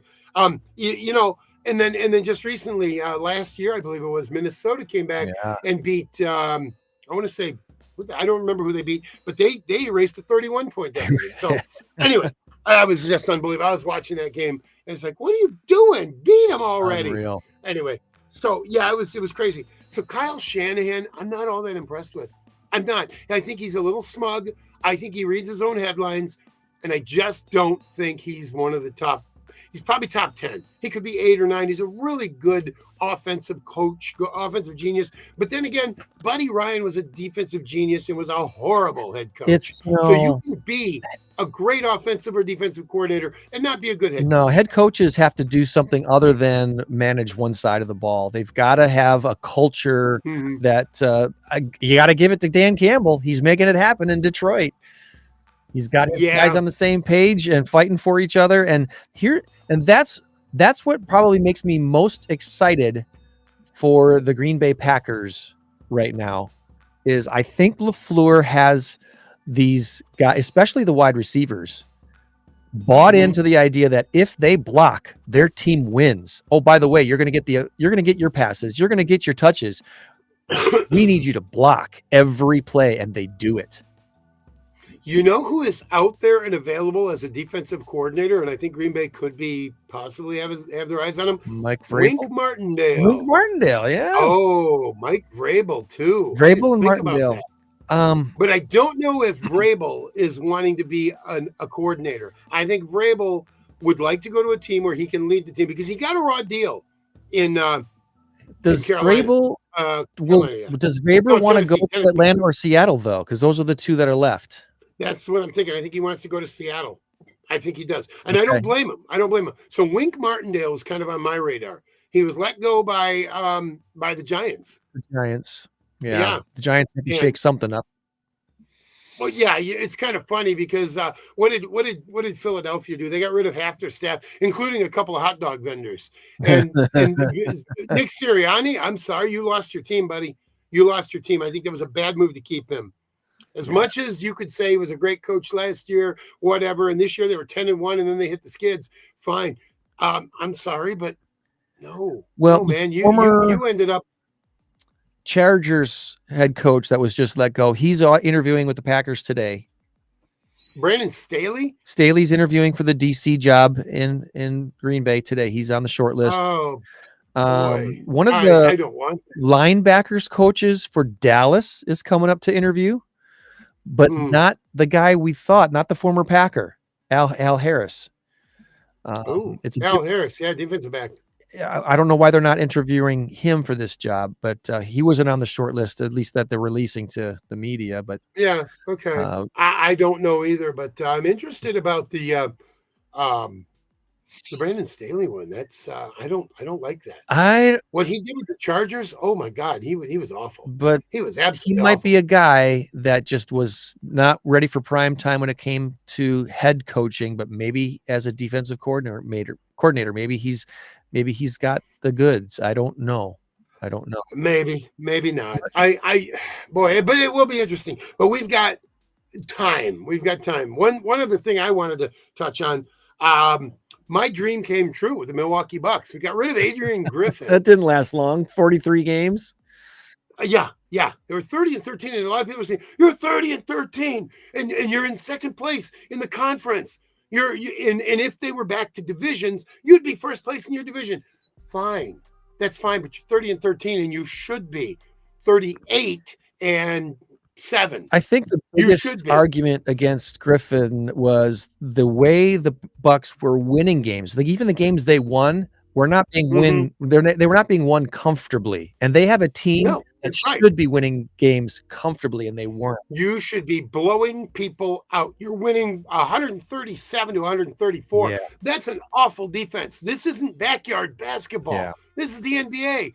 You need to hold your opponents to 100 points, 98 points, 103 points, and you score 120. We need to get Tom a more stable camera. No, it's actually my table. My hands are on the table. I know, you're getting excited and your camera's all shaking. It's like, I know. I'm going to have to tell my neighbor, you're going to have to get me a better table. You get me a more stable table. I sent you some pictures of my setup here. My setup now is actually, it's in a closet. You know, it looks like you're in a tent. Yeah, it looks like I'm in a tent the way I've got it going on here, but it's working. And the camera, if you look really closely on the screen, the shot that I sent you, the camera is the kind that actually suction cups to the screen. Okay. So the camera right now is right over the Restream page. So I'm always looking, when I'm looking at the camera, at you and at the guests, and it's better than I thought it was going to be. I'm really, really excited about this. Oh, it's cool. It's cool. I'm looking at the thing, and I don't know. Yeah, I don't know what you're talking about, but that's the first picture I showed you. If you really zoom in on the Restream screen, you'll see this little dot in the middle, and that's the camera. Oh, okay. I got you. It's pretty sweet. It's the only one I've ever found that it's mounted to your screen with a suction cup. And oh, I see what you're saying. It's hanging down over the thing. Yeah. Okay. Oh, I see that. So that is kind of cool. The cable is mounted in a couple different spots just to keep the cable from pulling the camera too hard, and the suction cup keeps it right in place where I want it. I like that. Yeah, because I'm having an issue with one of my microphone cables for trivia, because I got a heavy cable and it comes all the way down, and it's like, yeah, okay. All right. Here's not good. Here's the box it came in. I to I M3. Cool. So they're not paying me to promote their product, but I'm very happy with it so far. So shout out to IPM3. So anyway, the first game that they won, they beat Cleveland 124-128, something like that, to 115. I was happy with that. It was like, 127 to 115, I believe is what it was. And I'm like, you know what? That's good. That's a good victory. That was without Doc Rivers. So with Doc Rivers there, he's a very good defensive-minded coach. And it is official, right? It wasn't the other day. It probably is now. I haven't checked. I haven't checked either. They were just dickering over the price, whatever. You can pay a coach whatever you want. That doesn't. Oh, there goes my camera again. Sorry. I gotta remember to do that. I'm like getting excited. So I'm loving it right now. Sports right now for Green Bay, Milwaukee, Wisconsin. You know, And even for Chicago, for me, is good. Is good, Yeah. except for the Blackhawks. Bleh. Well, watch the Bucks for the next 2 weeks because the transition to a new coach, Yeah. unless if he doesn't do anything completely stupid, they should be fine. But we'll see what Doc Rivers does to the culture of the current Bucks lineup, and if he thinks someone has to go, or does he need to bring someone in? Has he got a player in mind that he wants to make this team his team? You're exactly right about the 2 weeks. He's not going to do it the first day or two or a week or whatever. 2 weeks, 3 weeks, something like that. He will do that. What they need to do is they need to get. They got perimeter shooters. They've got inside big men. They need somebody that can be a shutdown defender on the perimeter. Somebody who can eat up 10 seconds, 12 seconds with good defense on that play clock, so that when they finally get the shot off, they have to throw something up with 4 seconons, 3 seconds, 2 seconds left. That's what they need. There's this guy on the Celtics. His name is Drew Holiday. Have you heard of him? I know. I would love to get him. I would love that.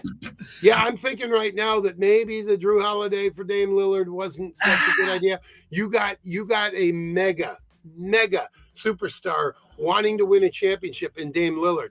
Yeah. But you lost Drew Holiday. I don't know. It was But an interesting trade-off there, but it is. I make it thought, work. well, the media, everybody said Bucks are going to win it all. They were the number one odds-on favorite. And then, of course, Boston comes out of the gate with their coach, Nick Nurse, by the way. If you remember, I said, I'd like Nick Nurse. Oh, no. Nick Nurse is Philadelphia. That's right. My bad. But I still wanted Nick Nurse. He was Toronto, yeah, when they beat the Bucks in 2019, I think. But anyway, Celtics Boston's coach is pretty good.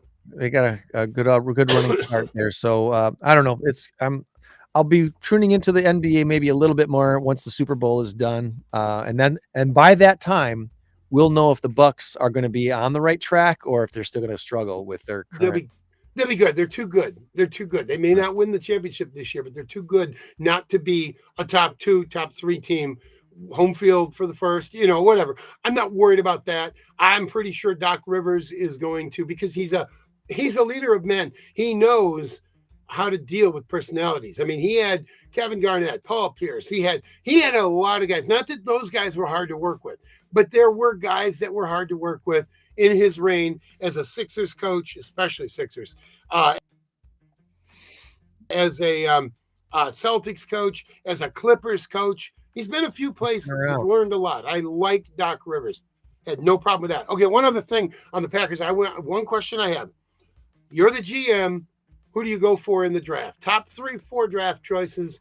You don't have to give me names because nobody really knows the names.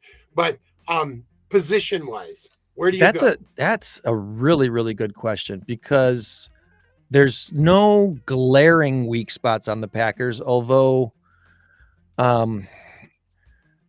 you got to kind of consider, and I know this wouldn't be a first round draft pick, but probably in your third round, you're probably going to want to take another running back.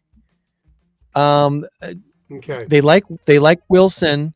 Dylan, if he gets healthy again, they still but he's had some struggles, and obviously Aaron Jones is your guy. They need to sign him and lock him down for his whatever he's got left, 3 years or whatever he's got left in the tank. Yeah, I agree with that. Now, when you said probably not going to go early or whatever, when I said I agree, I was agreeing because I thought you were going to say the kicker, Carlson. And I'm thinking 5th round, 6th round. They signed a kicker this week. Kicker you can find out there. They did. They signed they brought in a kicker this week. He was in Georgia. He graduated a year ago though, so he's been out. I don't know what he's been doing the last year, but they brought in a kid from Georgia. And so he's already going to be competing against Carlson, and that'll go where it goes. I don't think you draft a kicker. I think you draft to bolster your offensive line, and I think you draft to bolster your linebacker crew. You got to look at the free agent list on this to really make your picks. I agree with you there.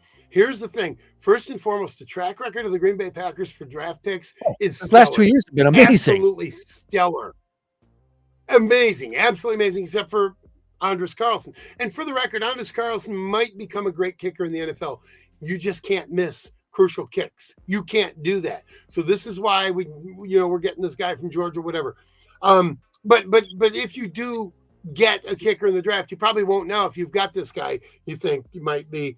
And this guy from Georgia doesn't have that big a task ahead of him. All he's going to do is make extra points and a few field goals. So I think this could be the answer there. Fine. But what I think, and I agree with you 100%, you go offensive line, you get a couple of big studs. Just remember this, David Bakhtiari has been a rumor for the last 2 years. He's played 3 or 4 games. So we've done it without him. My new favorite lineman is Zach Tom, number 50, because he's got Tom in the back of his jersey, and I'm going to get one. I am going to get a Tom jersey. That is so cool. And then I could get a Fred Warner jersey, maybe combine the two. No. Tom All Warner. right. Unrestricted. Here's the list. Saying. Unrestricted free agents for the Packers this year. Running back AJ Dillon.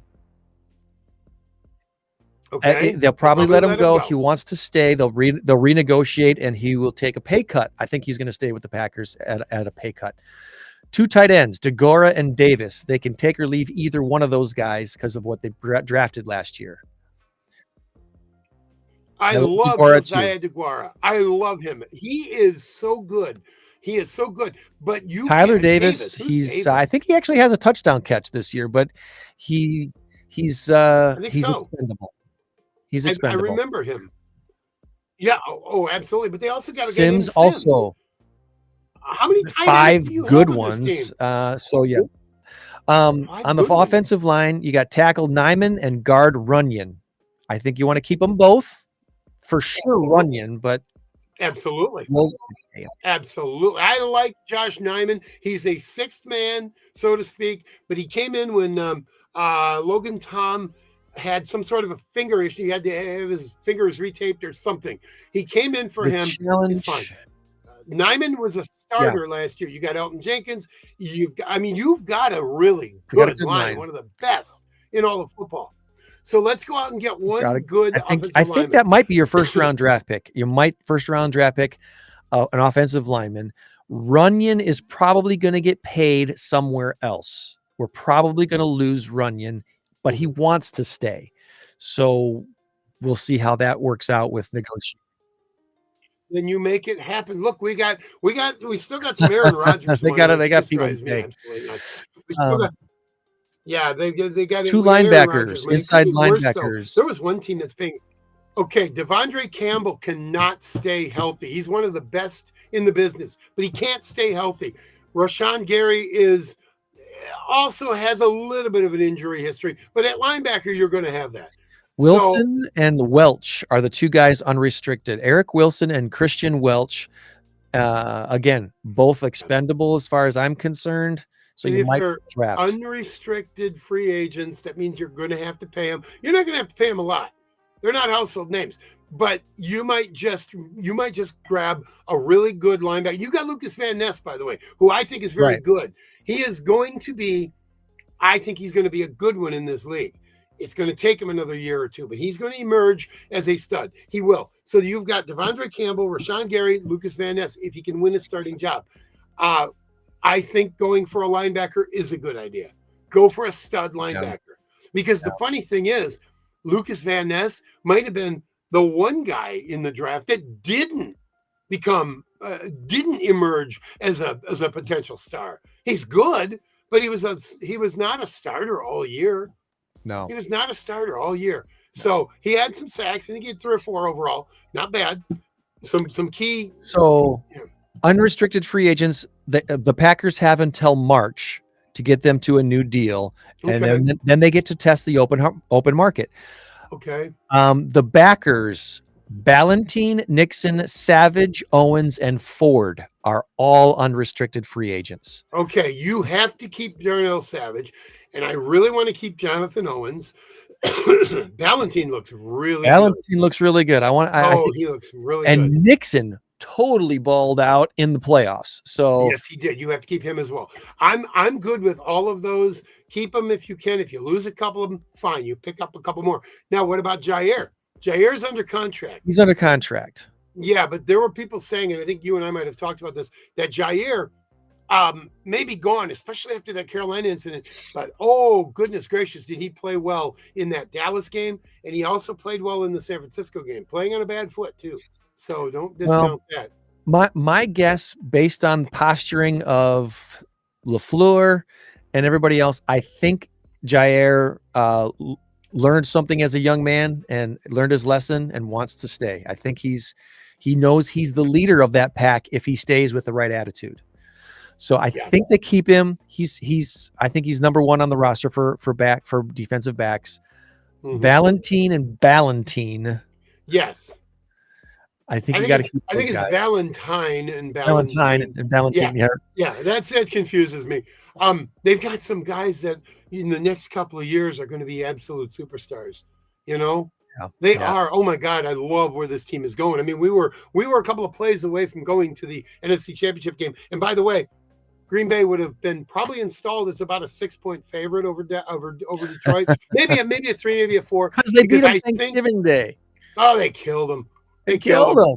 Yes. And I mean, I think they proved they're a better team. And the Packers from Thanksgiving on, outside of the loss to the Giants, they shouldn't have lost. It was Tommy DeVito. It was his family was there. It was New Jersey. You know, come on, let's play.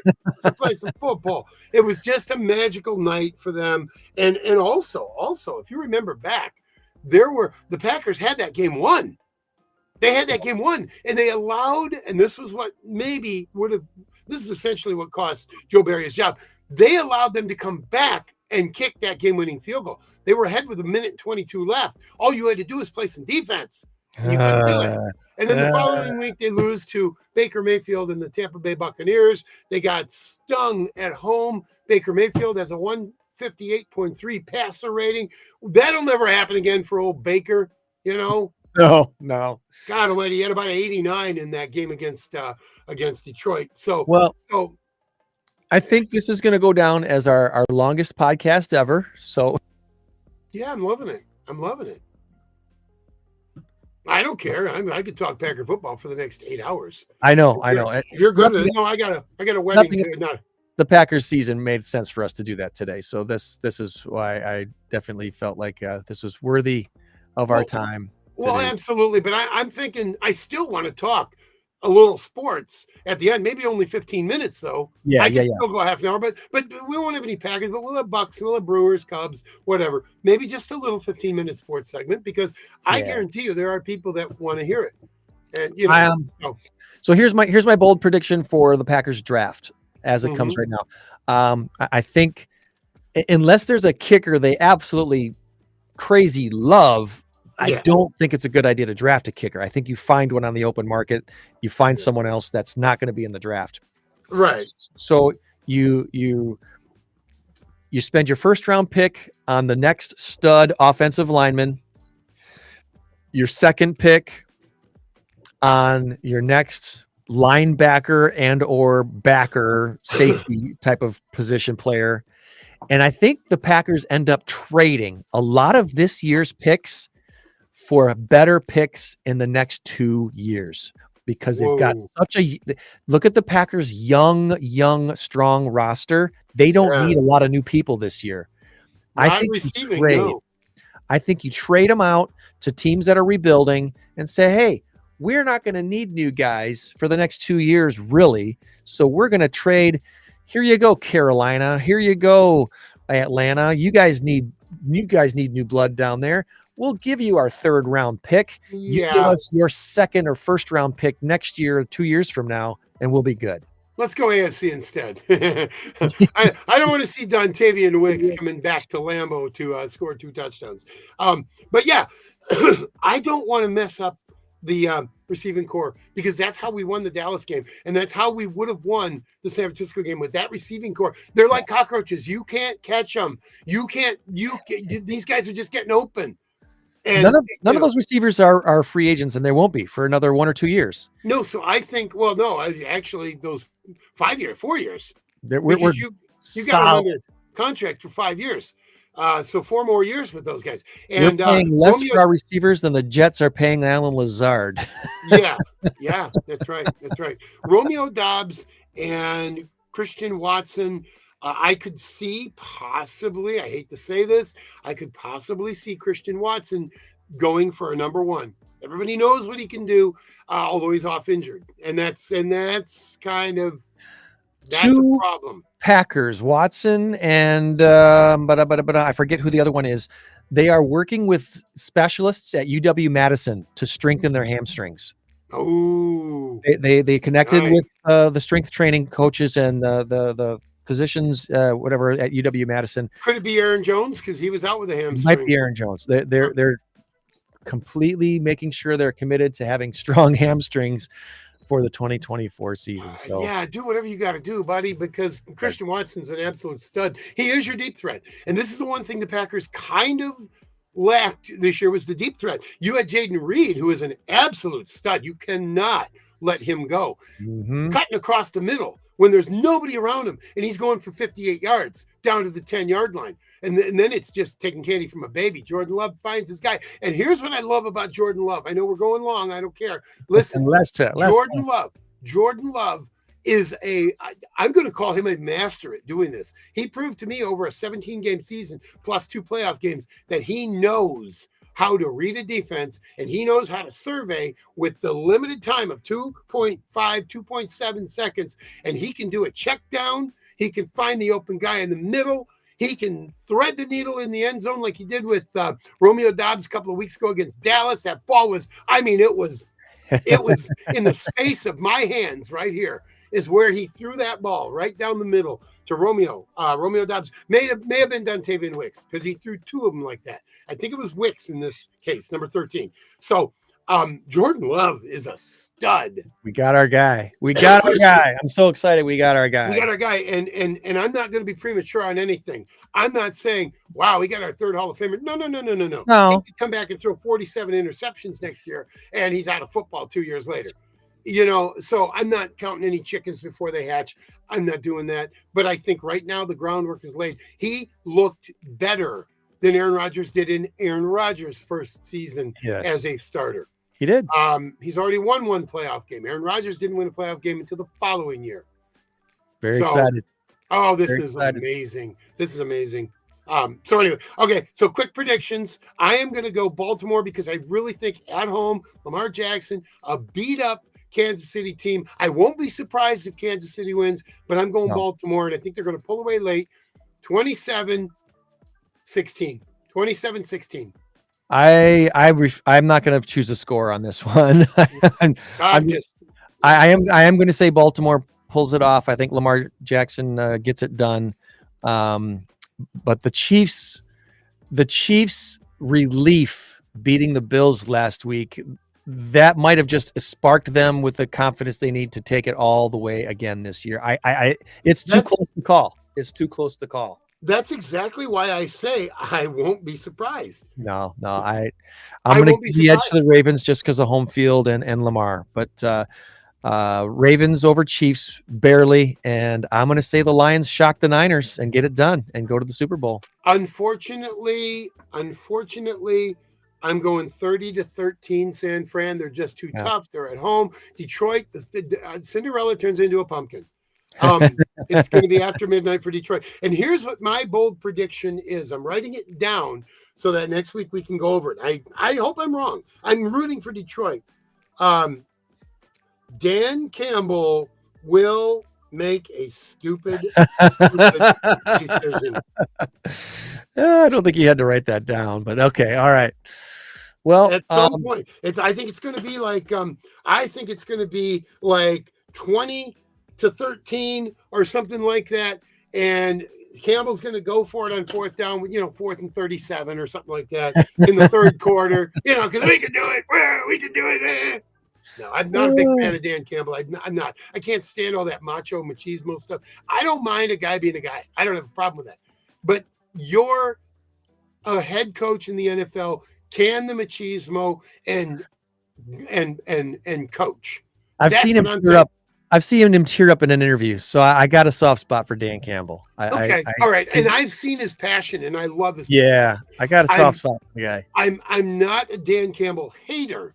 I just think that he is a little too much machismo for this, and it's the NFL. Why not? That's what it's all about. Yes and no, yes and no.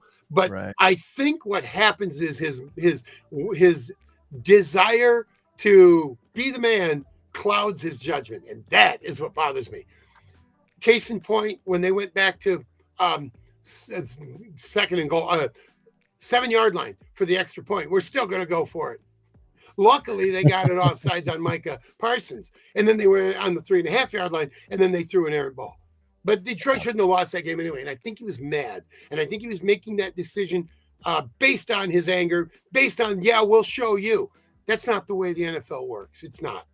No. You have a city on your shoulders. You have a franchise on your shoulders. You have 53 men on your shoulders, plus your coaching staff, plus everybody else. You are the one that's making these calls. Make the right call. That was clearly the wrong call. It did come back to backfire on him. And I think he's going to make a bad call. He's done it. He's done it several times this year. And I'd said that at the very, very, very beginning of the year, that he's going to make a bad call. And I'm putting it in my prediction because I think it's going to happen. Do I want Detroit to win? Yes, I do.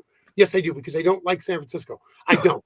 I don't think they deserve to be there, to be quite honest with you. And I think Detroit actually does. They have played well enough. I think they deserve to be there. Now, somebody had to be there. Packers couldn't do it. Fine, whatever. Right. So go ahead and avenge the NFC North.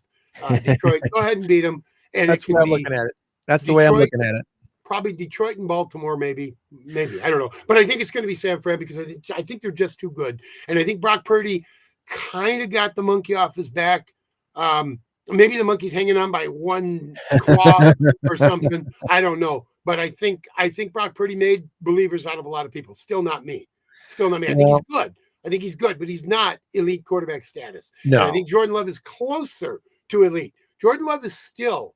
Every expert I've heard talk in the last week and a half about the quarterbacks remaining in the playoffs chose Jordan Love first over the top 5 quarterbacks for the future. If they were going to build their future team from scratch, all of them chose Jordan Love for his well-roundedness. So my thought for the games tomorrow would be Ravens Chiefs, very close game. That's probably going to be the game of the weekend. If a game has a chance to be a blowout, it's the Niners blowing up the Lions, but I don't think that's going to happen. And I'm going to let my heart over my head and say that I think the Lions pull it off by a field goal and just barely beat the Niners and go to the Super Bowl for the first time. Wouldn't that be something? There's only a couple of teams. There's a handful of teams that have never been to the Super Bowl. There we go. And this so maybe we got a chance tomorrow to see one. Yep. I'm looking forward to it. All right. We've officially crossed the 2-hour mark for the first time ever on our podcast. This won't become a habit. At least I don't think it will. Remember, friends, you change the world when you help one person. Be a blessing to someone this week. We'll try to do the same. Meet you back here for another edition of your Saturday morning State Line show. Tom, always fun, buddy. We will talk with you. Always fun. Always. All right. Catch you next week. Bye-bye.